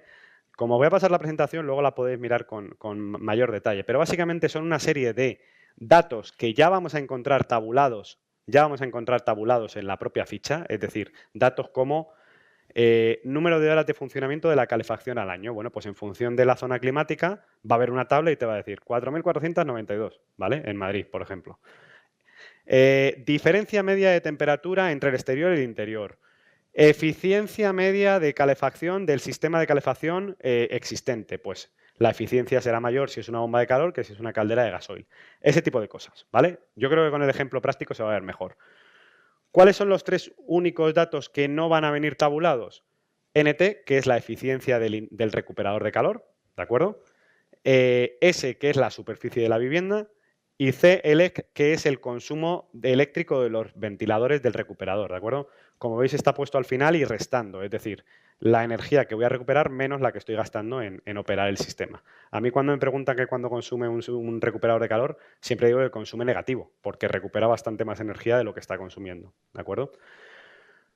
Esta sería la forma de calcular el cálculo de calefacción. ¿Cómo sería el cálculo de refrigeración? Bastante más sencillo. Se basa simplemente en el caudal de ventilación que vamos a meter, el porcentaje de horas que va a funcionar el free cooling, que os he comentado antes, y el porcentaje de horas que va a funcionar el intercambiador. Mirad, ahora vamos a ver un ejemplo real de una vivienda que hemos hecho en base a estos cálculos aquí en Madrid, pero ya os voy a adelantar que los fabricantes, entre todos, en Amor y Compañía, nos reunimos, hicimos un grupo de trabajo y presentamos las fichas que nosotros considerábamos al Ministerio. Y el Ministerio las aprobó, hizo los cambios, lo que consideró. ¿Qué hemos hecho los fabricantes? Me atrevo a decirlo, y con total seguridad esto va a cambiar en los años posteriores, que hemos sido muy, muy conservadores. Nosotros no queríamos que nadie nos acusara de estar vendiendo ningún tipo de humo, ¿vale? Con lo cual, vais a ver que sobre todo en el cálculo de refrigeración, tenemos una serie de limitaciones que hacen que el ahorro que estamos calculando, yo estoy convencido, lo digo 100%, de que es menor del ahorro real que se consigue, ¿vale? Es decir, los números que os voy a presentar hoy, yo afirmo rotundamente que son menores de los que vamos a conseguir, ¿vale? Pero como no queríamos pillarnos los dedos, hemos hecho una serie de asunciones. Por ejemplo, hemos dicho que en refrigeración da igual el recuperador que pongas, que la eficiencia va a ser del 50%. ¿Por qué? Porque en refrigeración sabemos que la eficiencia es un poco menor que en calefacción. Pero realmente sabemos que no da igual el intercambiador que pongas. Habrá algunos mejores, habrá otros peores. Pero para facilitar los cálculos lo hemos hecho así. También hemos dicho que el free cooling solo va a contabilizar las primeras 8 horas del día. Y también sabemos que eso no tiene por qué ser así. Sabemos que, por ejemplo, a las 10 de la mañana en Madrid puede haber momentos en que la temperatura sea bastante menor en el exterior que en el interior y que nos compense introducir el aire. ¿De acuerdo? Son una serie de asunciones que hemos hecho y que se van a reflejar en los cálculos. Entonces, repito, puedo afirmar y afirmo rotundamente de que los números que os voy a mostrar en los próximos 5 minutos son más bajos de lo que es la realidad todavía. ¿De acuerdo? Ejemplo práctico. Vivienda unifamiliar, 4 habitaciones, 2 baños, 120 metros cuadrados, situado en la Comunidad de Madrid. Zona climática D3, ¿de acuerdo? Sistema de calefacción convencional, caldera de gasoil, ¿vale? Sistema de refrigeración convencional también, equipo multi-split, ¿vale? Nosotros hemos hecho los cálculos y hemos dicho que el gasto anual medio o típico de una vivienda como esta puede rondar los 2.840 euros.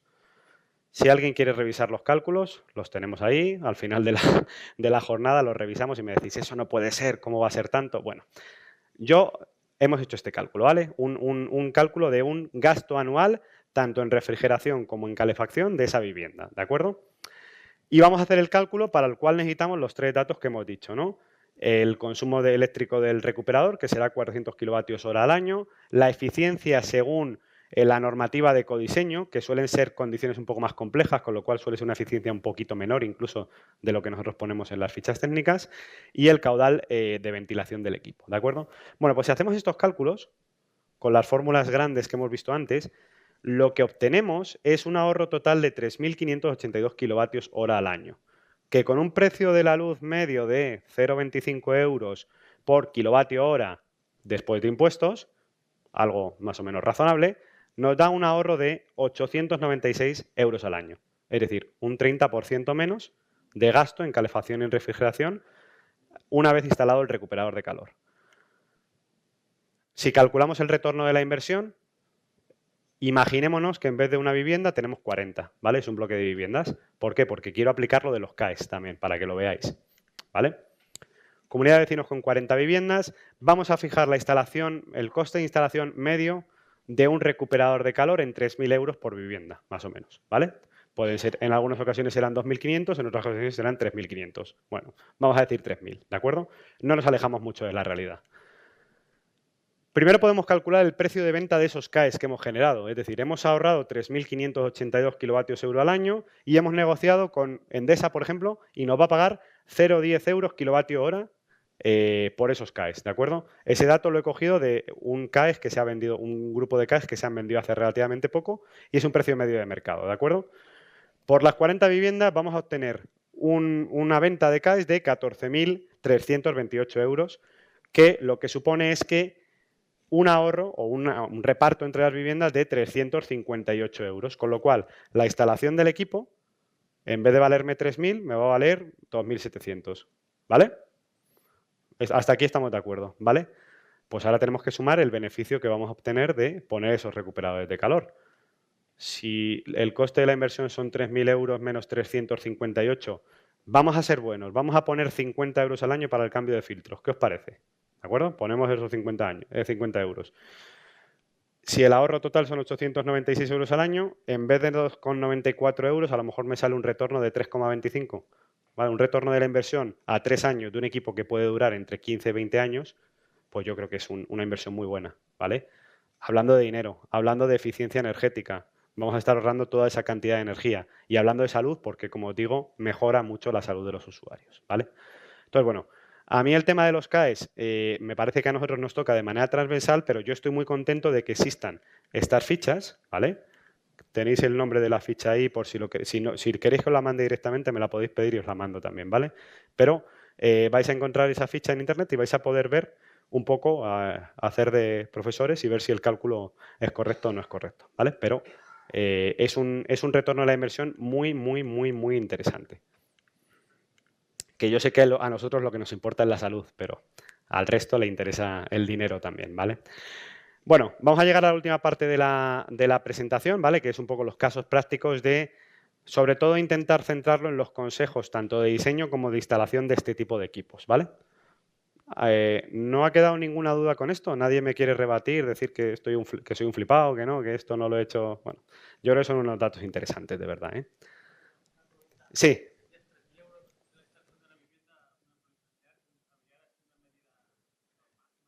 Bueno, va a ser ahí, unifamiliar, sí, va a ser ahí, sí, sí.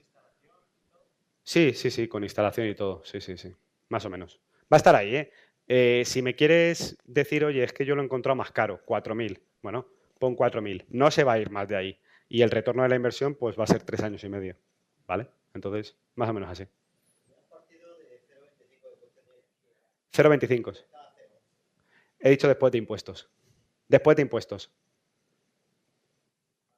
¿Vale? Bueno. ¿A cuánto lo ponemos? Venga. ¿A cuánto ¿A 0,11? Bueno. Yo creo que después de impuestos a lo mejor un poco más, ¿no? ¿Puede ser que 0,11 sea sin impuestos? Lo que paga una persona es con impuestos, ¿no? Cuando está en eso. Vamos a subirlo a 0. Por eso. Ahí está el cálculo que hemos hecho, ¿no? Porque lo que pagaría una persona normal. Bueno, a lo mejor he cogido el pico, la hora pico. Te lo acepto, te lo acepto. Pero es después de impuestos, ¿eh? Es después de impuestos. Vale, pues vamos a ver ¿algo más? ¿No? Vale, vamos a ver los casos prácticos. Sí. ¿Qué eficiencia tendría, perdona? Si actúas solo en una vivienda. Bueno, la eficiencia sería esta que estamos viendo aquí. Quítale el tema de los CAEs, ¿vale? Porque no los vas a vender. Esta sería la eficiencia que tú tendrías en una vivienda. Esto es una vivienda unifamiliar, ¿de acuerdo?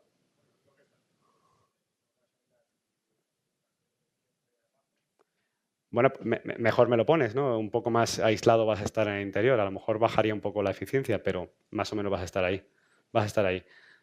No, no, no va a cambiar mucho. No va a cambiar mucho el cálculo.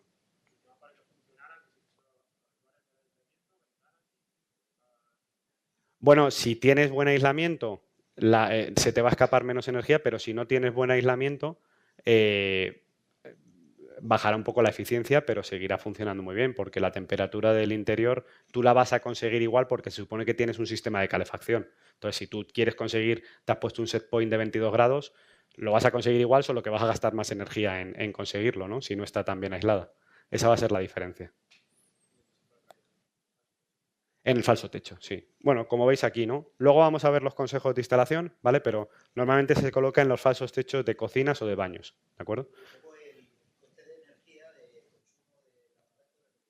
Está incluido en la fórmula.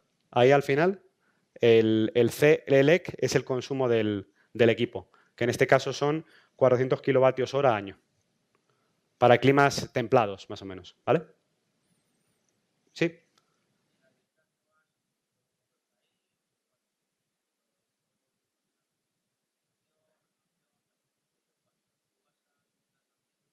Sí.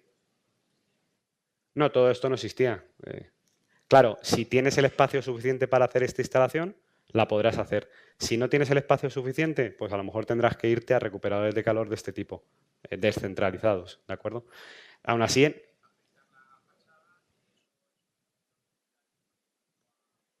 sí, sí, sí, evidentemente. Pero bueno, imagínate que van a hacer una rehabilitación de la fachada, con lo que hemos comentado antes, pues ahí ya podrías aprovechar para hacer la obra, ¿de acuerdo? En cualquier caso, la toma de aire de estos equipos, si normalmente negociamos con la comunidad de vecinos, se suele hacer desde la fachada. La extracción se suele hacer desde la cubierta, pero la toma de aire se suele hacer desde la fachada, ¿de acuerdo? Se pone un embellecedor o algo así y se suele hacer así, ¿vale? Pero la parte de instalación lo vamos a ver ahora. Si os parece, pasamos a ello y vemos un poco los consejos de instalación, ¿vale? Bueno,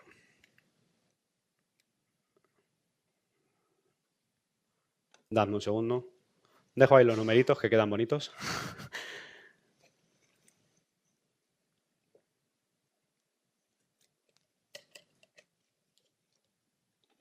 Vale. Bueno, pues vamos a ver la última parte, que como os digo es la parte de cálculo, ¿de acuerdo? Simplemente una pequeña introducción. Nosotros tenemos un software para la selección y el cálculo de equipos de ventilación, ¿de acuerdo? Que se llama QuickFan. Dentro de la bolsa que os hemos dejado vais a encontrar un pendrive donde os lo vais a poder instalar. También lo tenemos en la página web de manera gratuita. Y básicamente es nuestro catálogo online. Es decir, nos sirve tanto para buscar equipos. Imaginaos que yo estoy interesado en ventilación en viviendas, pues tengo un poco todo lo que hemos comentado, ¿no? Desde los equipos de recuperación de calor, los equipos de simple flujo, el Unireg, que es el equipo descentralizado, y algunos extractores más, ¿de acuerdo? Incluso me permite hacer una selección. Si yo no sé muy bien qué equipo quiero seleccionar, pero sí sé que es un recuperador de calor, ¿de acuerdo? En el apartado de selección, pues yo le puedo poner, por ejemplo, he calculado que son 120 metros cúbicos y una pérdida de carga de 50 pascales. Bueno, pues si le doy a buscar, me van a poner todas las opciones que tiene Sodeca de este tipo de equipos, ¿de acuerdo? Otra cosa muy interesante es el apartado de herramientas, ¿de acuerdo? El cálculo de viviendas todavía no lo tenemos integrado aquí porque lo vamos a sacar de una manera aparte para que sea una herramienta mucho más funcional. Pero, por ejemplo, si hacéis algún tipo de locales tipo RITE, tenéis ahí una herramienta muy interesante para calcularlo. Y otro tipo de cálculos como es la presurización de escaleras, la ventilación en locales de almacenaje, etcétera, etcétera, ¿de acuerdo? Con lo cual, bueno, hoy no nos cabe en la presentación que tenemos preparada, pero si tenéis curiosidad, ya os digo, podéis encontrar en el pendrive el programa y en nuestro canal de YouTube podéis encontrar bastantes tutoriales. Y si no, pues me pegáis un toque y hacemos una formación específica de esto, ¿de acuerdo? Con lo cual, bueno, vamos a continuar y vamos a ver en primer lugar la instalación de equipos de simple flujo, ¿vale? Bueno, si tenemos una vivienda como esta, básicamente lo primero que tendríamos que hacer, según código técnico, es dividirlo en locales secos y locales húmedos. Bueno, localizar 3 dormitorios, 2 baños. Normalmente siempre solemos hablar así porque estimamos que salón y cocina tienen todas las viviendas, ¿vale? Con lo cual hablamos de dormitorios y hablamos de baños, ¿vale? Bueno, pues si hacemos el cálculo según código técnico, ¿vale? Ponemos el número de dormitorios, cuál es dormitorio principal y cuál secundario. Dormitorio principal tiene mayor caudal que el dormitorio secundario. El número de baños y el número de cocinas, nos sale un caudal final de 118,8 metros cúbicos por hora. Esto es lo que os comentaba. Muchas veces cuando aplicamos los cálculos de ventilación según código técnico, el caudal de extracción nos sale mayor que el caudal de aportación. 118 frente a 93, porque está diseñado así el sistema, ¿de acuerdo? Y es una cosa que, en mi opinión, en determinadas circunstancias no nos favorece que esté en depresión, ¿vale? Bueno, pues nos vendríamos a nuestro QuickFan, ¿vale? Colocaríamos la parte de viviendas y diríamos, mira, tengo aquí un extractor multiboca que podría utilizar, ¿de acuerdo? Tengo el cálculo del sistema de ventilación, que son 120 metros cúbicos, y calculo una pérdida de carga, por ejemplo, con la herramienta de cálculo de pérdida de carga que tiene QuickFan incorporada, de 75 pascales, ¿vale? Con lo cual, yo lo que tengo que ver es que el punto de diseño me quede dentro de una de estas dos curvas. ¿Por qué hay dos curvas? Porque es un equipo de dos velocidades, ¿de acuerdo? Entonces, aquí tendría que funcionar en la velocidad más alta, debajo de esta curva, ¿vale? Con lo cual, entiendo que este equipo lo puedo utilizar y lo selecciono, ¿vale? O llamo a Sodeke y le digo, seleccióname un equipo para 120 metros cuadrados, ¿vale? Bueno, ¿cómo sería la instalación o qué consejos de instalación podemos dar? Van a ser muy parecidos a los que vamos a dar con el doble flujo. En primer lugar, se suele instalar en el interior de la vivienda, en el falso techo de baños o cocina, porque es donde a nivel ruido menos va a molestar, ¿de acuerdo? Aquí en este caso, como hemos dicho, solo se pondrían bocas de extracción, ¿de acuerdo? Y se colocarían en los baños y en la cocina. En la cocina intentando que no interfiera mucho con la campana de cocina, ¿vale? Para que no vaya todo el aire todo el rato para allá. Y en los baños, pues depende. Se suelen colocar encima de los inodoros por el tema de los olores. También los he visto cerca de la ducha por el tema de la humedad. Bueno, lo podemos valorar. No tiene mayor complejidad esta instalación. Es bastante sencilla, ¿de acuerdo? Además, como no tenemos aportación, pues no tenemos que tener en cuenta ese recorrido, ¿vale? Vamos con la interesante que es el sistema de recuperación de calor, ¿vale? El mismo ejemplo que hemos puesto anteriormente, una vivienda con 4 habitaciones, 2 baños, ¿vale? Mirad, tenemos un catálogo que no lo hemos podido traer físicamente porque lo estamos renovando, pero vais a poder encontrar un catálogo de ventilación mecánica controlada en nuestra página web y en el QuickFan, donde tenemos, para facilitar el cálculo, digamos, las viviendas más típicas que nos podemos encontrar en España, ¿vale? Básicamente, 2 habitaciones, un baño, 3 habitaciones, 2 baños, 4 habitaciones, 2 baños, ¿de acuerdo? Con el cálculo ya realizado de qué caudales necesito, qué accesorios necesito, qué tipo de equipo tengo que colocar, ¿vale? Pero bueno, mientras llegan esos catálogos podemos hacer el cálculo de manera fácil. Estos serían los cálculos de aportación y de extracción. Como veis, están un poco manipulados. ¿Manipulados en qué sentido? Pues que nosotros lo que tenemos que intentar cuando ponemos un recuperador de calor es balancear los caudales. Es decir, tengo que aportar lo mismo que extraigo, ¿vale? Entonces, nosotros en el departamento de proyectos, cuando yo trabajaba más con estas cosas, lo que hacíamos era que llamamos la regla del 15, ¿vale?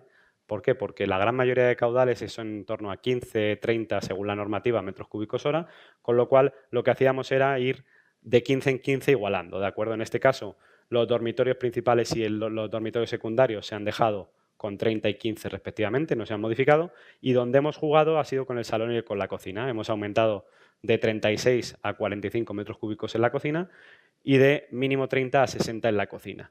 Esto nos permite un caudal balanceado de 120 y además nos permite una cosa muy importante. En esta zona de la casa vamos a seguir cumpliendo con código técnico y el caudal va a ir de la parte de la parte seca a la parte húmeda, del salón a la cocina, lo cual es muy importante que se pueda hacer así para seguir preservando el tema de los olores y demás, ¿vale? Bueno, una vez conocido esto, vamos a seleccionar todos los equipos, digamos, accesorios necesarios. Esto es un tema un poco complejo, luego vamos a ver qué tipo de accesorios vamos a necesitar, ¿de acuerdo? Pero básicamente necesitamos conductos, necesitamos las bocas de aportación y extracción, necesitamos reguladores de caudal, ese tipo de cosas. Como digo, en el catálogo van a poder encontrar kit ya realmente montados con, por ejemplo, en esta ocasión, 4 habitaciones, 2 baños, con todo lo que necesitaríamos, ¿de acuerdo?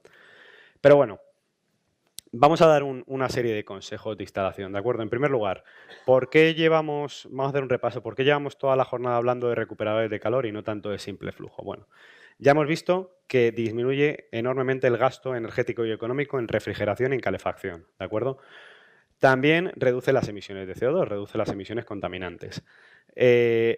Mejora claramente la renovación del aire y el aumento de la calidad del aire en el mismo, ¿de acuerdo? De la salubridad. Y por otro lado, hemos visto que mejora el certificado energético de los edificios y aumenta el valor de las viviendas, ¿de acuerdo? Una vez ya tenemos claro que vamos a poner un recuperador de calor, el siguiente paso sería decidir qué tipo de sistemas de conducto vamos a poner, ¿de acuerdo? Y vamos a poder encontrar dos tipos. Los que se denominan tipo estrella, ¿de acuerdo? Y los que se denominan tipo árbol.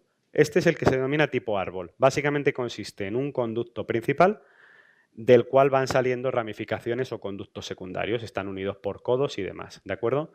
Y va a haber otro tipo de instalación que se llama instalación en estrella, que solo tiene un conducto para cada estancia, uno o una pareja de conductos, ¿de acuerdo? Nosotros solo recomendamos y solo tenemos de este segundo, del tipo estrella, y tiene un porqué. ¿Cuál es el porqué? Bueno, en primer lugar, este tipo de sistemas tiene muchísima mayor flexibilidad y muchísima mayor facilidad de instalación. Es decir, yo prácticamente llego y ya sé que tengo que ir de esto que es una caja de distribución a cada una de las zonas de aportación y en el otro a cada una de las zonas de extracción. Me encuentre lo que me encuentre, aunque yo tenga un plano de una vivienda y luego llegue y me hayan hecho otra cosa, voy a poder hacer servir esta solución. Mientras que aquí, si lo tengo diseñado de esta manera, pues no voy a tener tanta flexibilidad para improvisar, por así decirlo, ¿de acuerdo? Es mucho más fácil regular el caudal en este tipo de soluciones. La regulación del caudal, en nuestro caso, viene en cada una de las bocas, ¿de acuerdo? Cuando ya se está colocando la última boca, tiene con un destornillador, pues abrir o cerrar el regulador de caudal y fijarlo al caudal que corresponda. En este caso, la regulación del caudal es más complicada porque depende mucho de la distancia del conducto. Lo tengo que diseñar antes, ¿de acuerdo? Va a depender mucho de la pérdida de carga y demás. Con lo cual, la regulación del caudal es más complicada. Y yo creo que la gran ventaja y el gran beneficio, luego vamos a ver un apartado específico de esto, es que reduce mucho la transmisión de ruido. Mirad, el ruido es el mayor enemigo de los sistemas de ventilación. ¿El mayor enemigo? ¿Por qué? Porque un equipo que haga ruido y que transmita ruido no va a ser atractivo para nadie. La gente lo va a pagar, no lo va a utilizar, no lo va a querer. ¿De acuerdo? ¿Por qué digo que reduce la transmisión de ruido? Bueno, básicamente por un motivo. Imaginaos que en la habitación están mis compañeros viendo Netflix en el salón y en la habitación estoy yo intentando dormir. ¿De acuerdo? Como todo es un único conducto, ese ruido se va a transmitir por todo el conducto. En este caso no, en este caso son conductos individuales para cada uno, con lo cual esa transmisión no se va a dar. Otro motivo es que todo esto son conductos rígidos normalmente, ¿de acuerdo? Cuando un conducto es rígido, la transmisión de ruidos es mucho mayor que si es semirrígido, como es este caso, ¿de acuerdo? Esas transmisiones, esas vibraciones, no se van a transmitir de una manera tan fácil, ¿de acuerdo? Y por último, el tiempo de instalación se reduce muchísimo. Con este tipo de soluciones es posible realizar la instalación de una manera mucho más rápida que si tengo que utilizar conducto rígido, codos, intersecciones, ese tipo de cosas. ¿De acuerdo? Entonces, bueno, esos son los motivos básicamente por los que nosotros apostamos por el tipo estrella y no por el tipo árbol. Sí. Es un conducto que tú en la parte de dentro es antibacteriano y antiestático, es decir, no tiene estos rebordes que se ven por el exterior, que se puede llegar a hacer un ángulo de 90 grados, pero que yo no puedo juntar los dos extremos, ¿de acuerdo? Es decir, no es flexible como el que no permite el código técnico, sino que es semirrígido. Puede llegar a hacer esa curvatura que me va a permitir prescindir de los codos, pero no es tan flexible como para que me genere una pérdida de carga muy elevada, ¿vale? Y en el interior es liso. ¿De acuerdo? Para que no se genere esa pérdida de carga tampoco.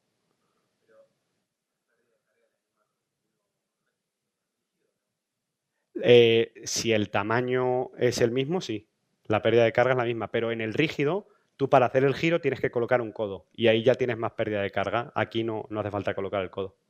¿Vale? ¿Algo más? Los nuestros tienen 75 milímetros, 7,5 centímetros.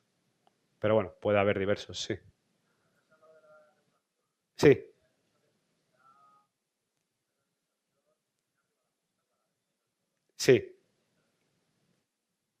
sí, sí, efectivamente. O sea, tú vas girando en función, abres más en función de si quieres más caudal o abres menos. De todas formas, es una... ¿Perdona? En algunos sí y en otros es recomendable llevar un anemómetro para ver un poco la regulación del caudal. No.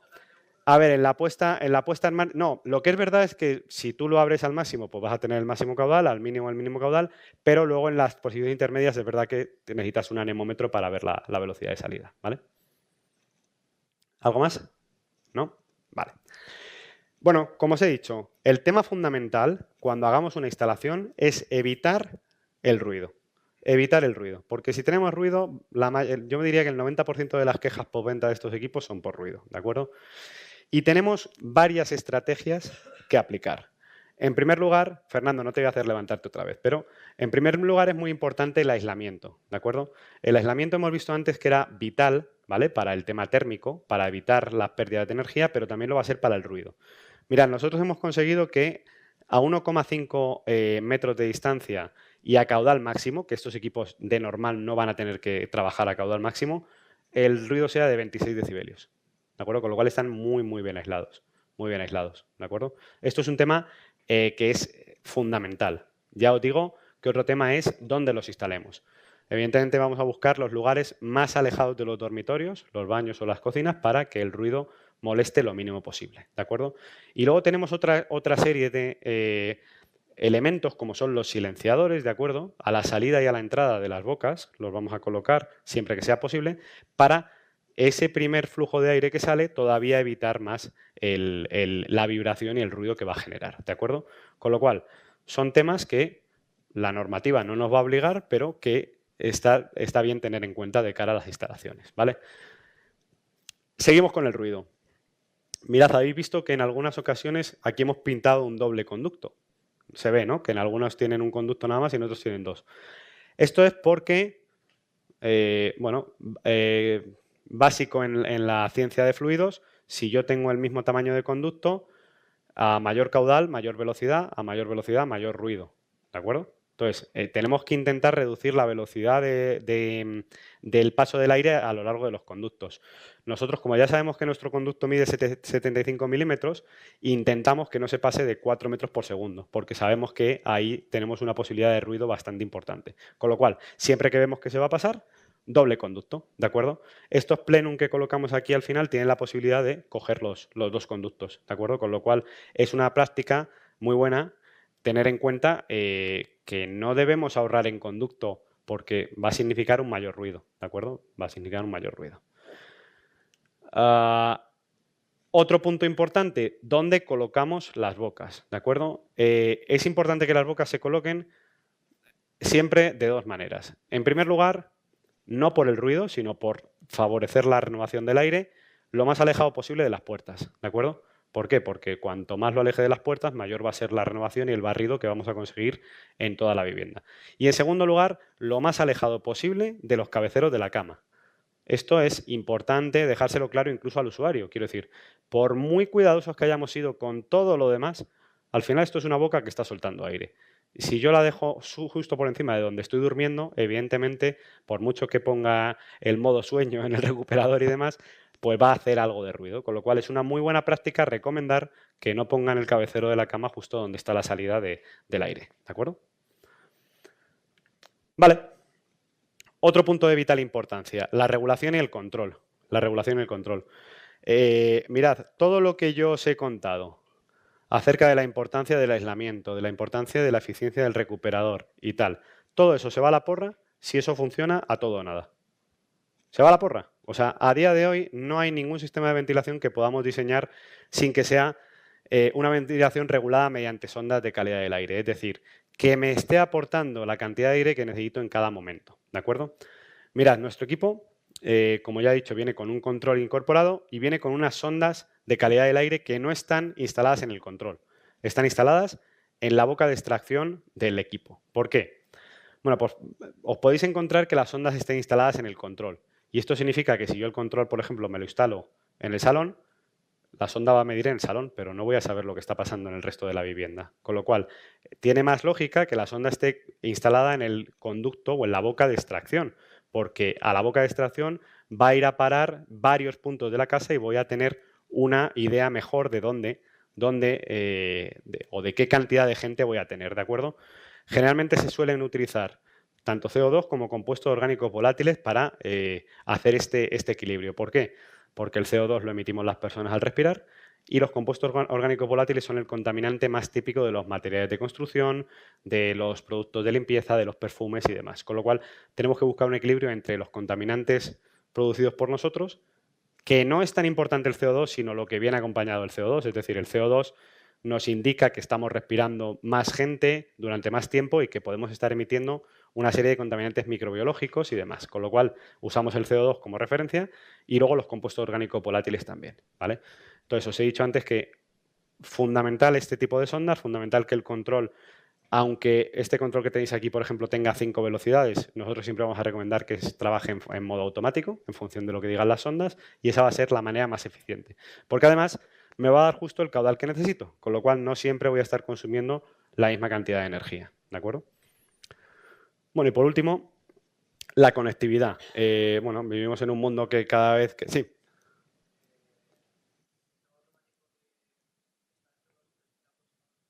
Sí, sí, el control viene incluido en el precio, sí, sí.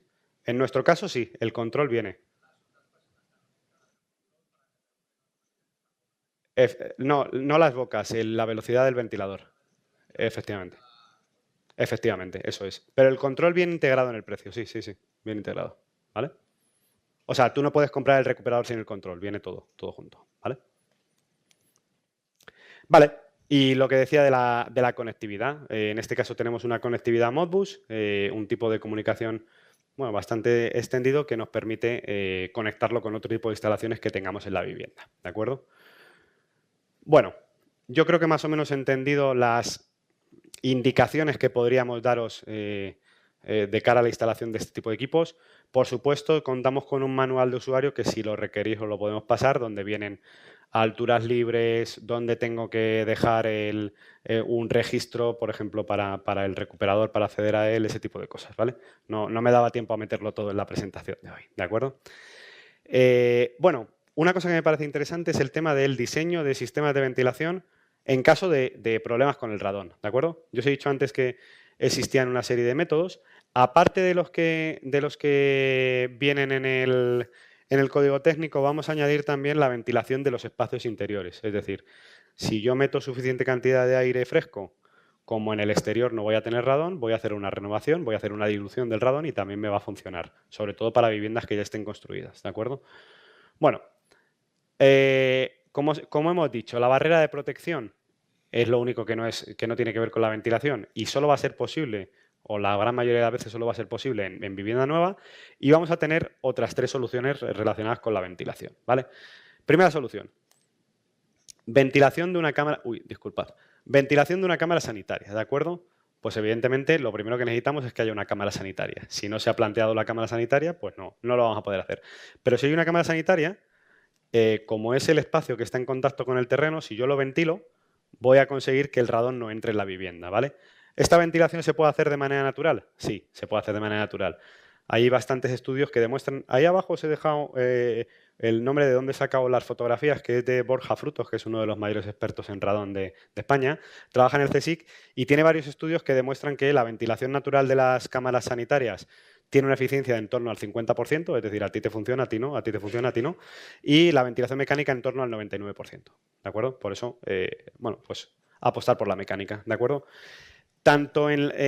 Bueno, esto sería una extracción de manera mecánica, la despresurización del terreno sería muy parecido, pero haciendo, digamos, una arqueta, es decir, introduciéndonos en el terreno, captando el radón directamente del terreno con un extractor, ¿de acuerdo? Y echándolo al exterior.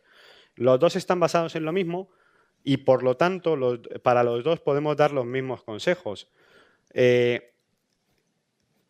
Mirad, esto lo ideal sería, como he dicho antes, que existiera una sonda de radón que me regulara el ventilador en función de la cantidad de radón que yo tengo. Lo que pasa es que la técnica todavía no está tan desarrollada y las sondas de radón, que son capaces de controlar equipos de ventilación, valen bastante más que los equipos de ventilación en sí, con lo cual no compensa su instalación.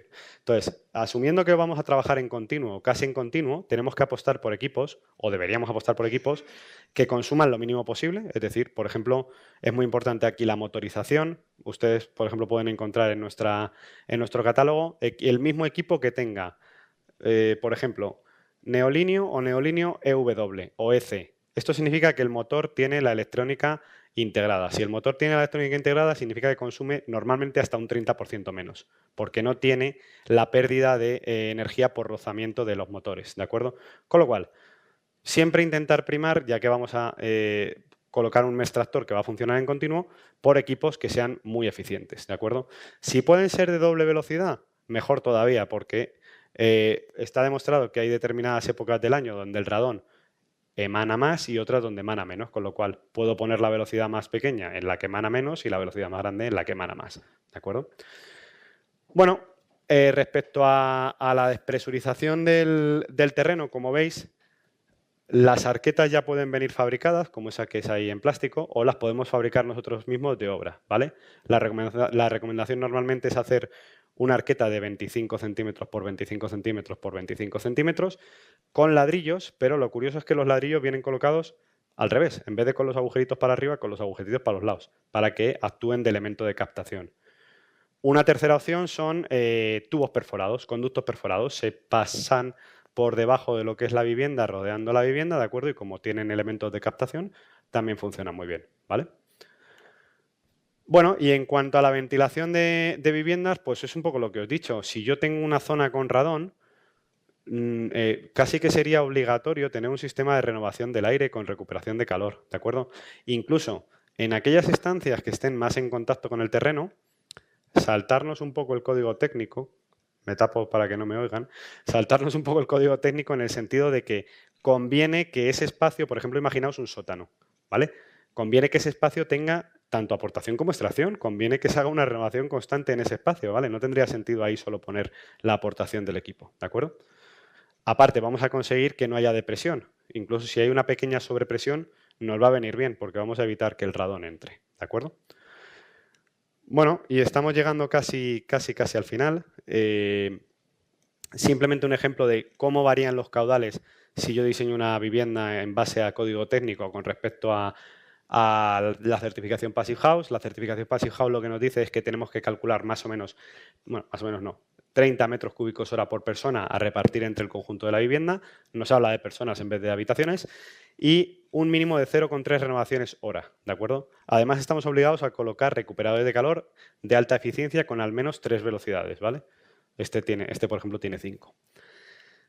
Bueno, pues la diferencia más o menos, si aplicamos esos dos métodos y elegimos el más desfavorable, veríamos que para esta misma vivienda, en código técnico hemos calculado 120 y en Passive House 150 metros cúbicos hora, ¿de acuerdo? Bueno, pues ya estamos llegando al final. Simplemente 3 diapositivas que me parece importantes de aquí al final.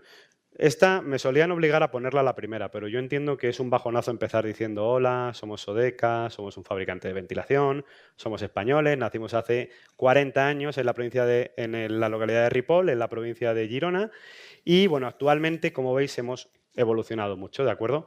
Empezamos con una vocación bastante más industrial, es decir, no sé si nos conocíais, pero los que nos conocíais seguro que nos conocíais por temas de ventilación contra incendios, ventilación industrial y demás, y poco a poco nos hemos ido domesticando, es decir, nos hemos ido acercando también a la ventilación por salubridad, ¿de acuerdo? Tenemos ya creo que esto está incluso un poco desfasado, ya casi creo que más de 700 trabajadores, 7 centros productivos repartidos por todo el mundo y hasta 13 filiales comerciales, ¿de acuerdo? Bueno, pues somos una empresa que llevamos 40 años y que esperamos llevar otros 40 más mínimo, ¿no? Bueno, dentro de los edificios nos vamos a encontrar todo tipo de sistemas de ventilación. Hoy hemos hablado de aquellos que se centran en la salubridad y más concretamente en las viviendas, pero dentro de un edificio nos vamos a encontrar ventilación necesaria para los parkings. ¿Por qué? Pues porque no podemos dejar que se acumule el monóxido de carbono en el interior del subsuelo y porque en caso de incendio, al estar enterrado, tenemos que contar con sistemas de protección contra incendios que evacúen el humo. Bueno, pues nosotros también somos especialistas en ello. Si subimos por la escalera, bueno, pues tenemos sistemas de presurización de escaleras, ¿de acuerdo? Que de lo que nos sirven, también en viviendas, es para, en caso de incendio, evitar que el humo entre en la escalera, ¿de acuerdo? Si hay un incendio, una sonda lo detecta y automáticamente mete mucha cantidad de aire en la escalera para evitar que el humo entre, ¿de acuerdo? Con esto se evitan la mayoría de las muertes que se producen por incendios en el mundo, porque lo que mata es el humo, no es el fuego, ¿de acuerdo? Ya sabemos todos que hemos tenido varios problemas en edificios de vivienda, sobre todo donde la norma fundamental es que usted quédese en su casa, ¿de acuerdo? Quédese en su casa, que ya iremos a rescatarlo, pero si el incendio se está propagando también por la fachada, pues tenemos un problema, ¿de acuerdo? Pues ese tipo de soluciones también me las vas a encontrar. Lo que quiero decir con esto es que da igual el tipo de sistema de ventilación que os podéis encontrar, nosotros intentamos dar solución a ese tipo de problemas, ¿de acuerdo? Simplemente para acabar, tenemos un departamento de proyectos buenísimo, y está mi compañero, por ejemplo, Fran aquí, tanto aquí en Madrid como en la oficina de Barcelona. Entonces, cualquier consulta, proyecto con los que podamos colaborar y demás, pues estaremos encantados, ¿de acuerdo? Bueno, gracias por vuestra atención. Nos sobran esos 15 minutos que hemos comentado para preguntas, insultos o cacharrear un poco con los equipos, ¿de acuerdo? Sí, cuéntame. Sí, tenemos, bueno, lo primero que quiero decir es que este equipo está como dado la vuelta, ¿vale? Esto iría instalado así. Los filtros en realidad tienen que ser accesibles desde abajo. Si te fijas, no sé si se ve bien, pero tiene dos desagües, uno aquí y otro aquí. Eso es porque en determinadas instalaciones puede condensar en un lado o en otro, ¿vale? La bandeja es la misma. La bandeja es la misma, ¿de acuerdo? Nosotros en el manual de instalación siempre recomendamos instalarlo con 3 grados más o menos de inclinación para que evacuar esos condensados.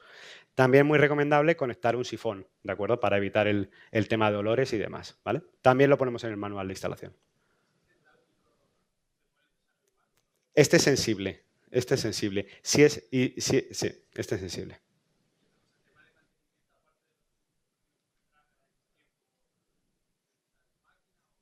Bueno, a ver, en teoría, si nosotros tenemos un buen mantenimiento de filtros, no deberíamos tener mayor problema que el de cambiar los filtros, porque el resto de mantenimiento sería a lo mejor limpiar el intercambiador de vez en cuando. Pero teniendo en cuenta que tenemos unos filtros de alta calidad y que tenemos en el propio control te va a avisar cuándo es recomendable cambiar los filtros, si nosotros somos escrupulosos con eso, en teoría deberíamos no tener la necesidad de revisar el intercambiador y demás, ¿vale?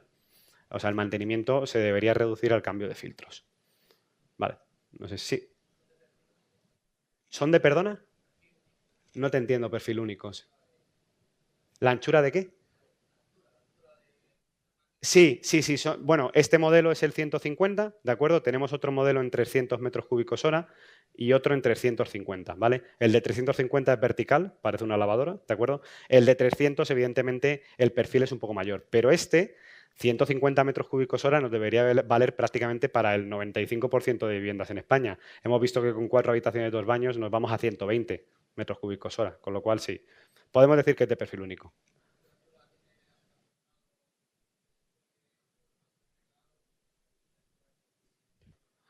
No te lo digo, te lo enseño.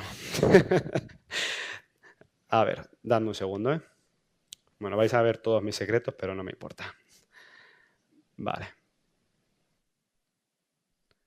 A ver, tenemos otra formación por si a alguien interesa más centrada en instalación, ¿de acuerdo? Hoy he querido hacer esta porque me parecía que tenía sentido.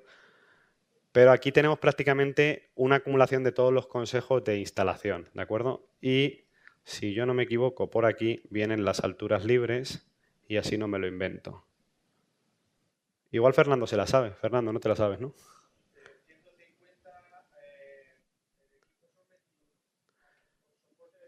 24,4, ahí lo tienes, sí. 24,4, 23 kilos de peso. Si tenéis alguna pregunta más de instalación, ahora es el momento que tengo abierta la presentación, ¿eh? Ah, no lo he dicho, pero se puede instalar de manera vertical también, ¿de acuerdo? Es decir, si tengo espacio suficiente en una sala técnica, por ejemplo, se puede instalar de esta manera también.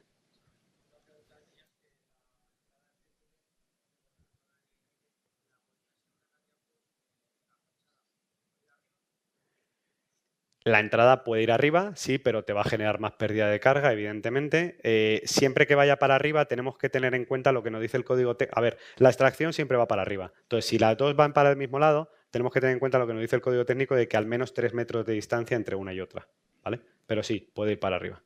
No, si nos dejan ir a fachada, es mejor ir a fachada porque está mucho más cerca, pero bueno, puede ir hacia arriba, sí.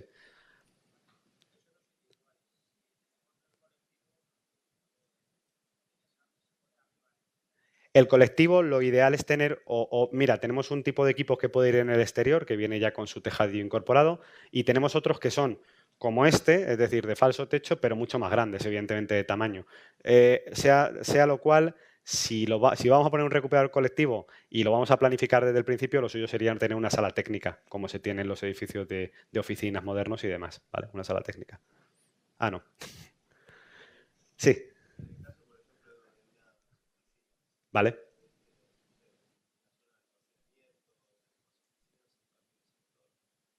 De sector de incendios, ¿te refieres? Bueno, es que estos no están diseñados para oficinas. Claro, tienes que pensar que para oficinas serían más este otro tipo que hemos visto antes.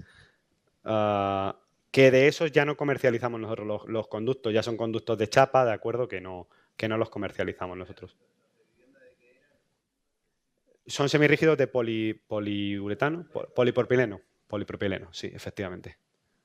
Sí, sí, esos serían más el estilo de oficinas, como los colectivos, ¿vale? Serían equipos ya mucho más grandes que irían con sus conductos pues, de 400 milímetros o de lo que sea, ¿de acuerdo? Sí, sí, sí.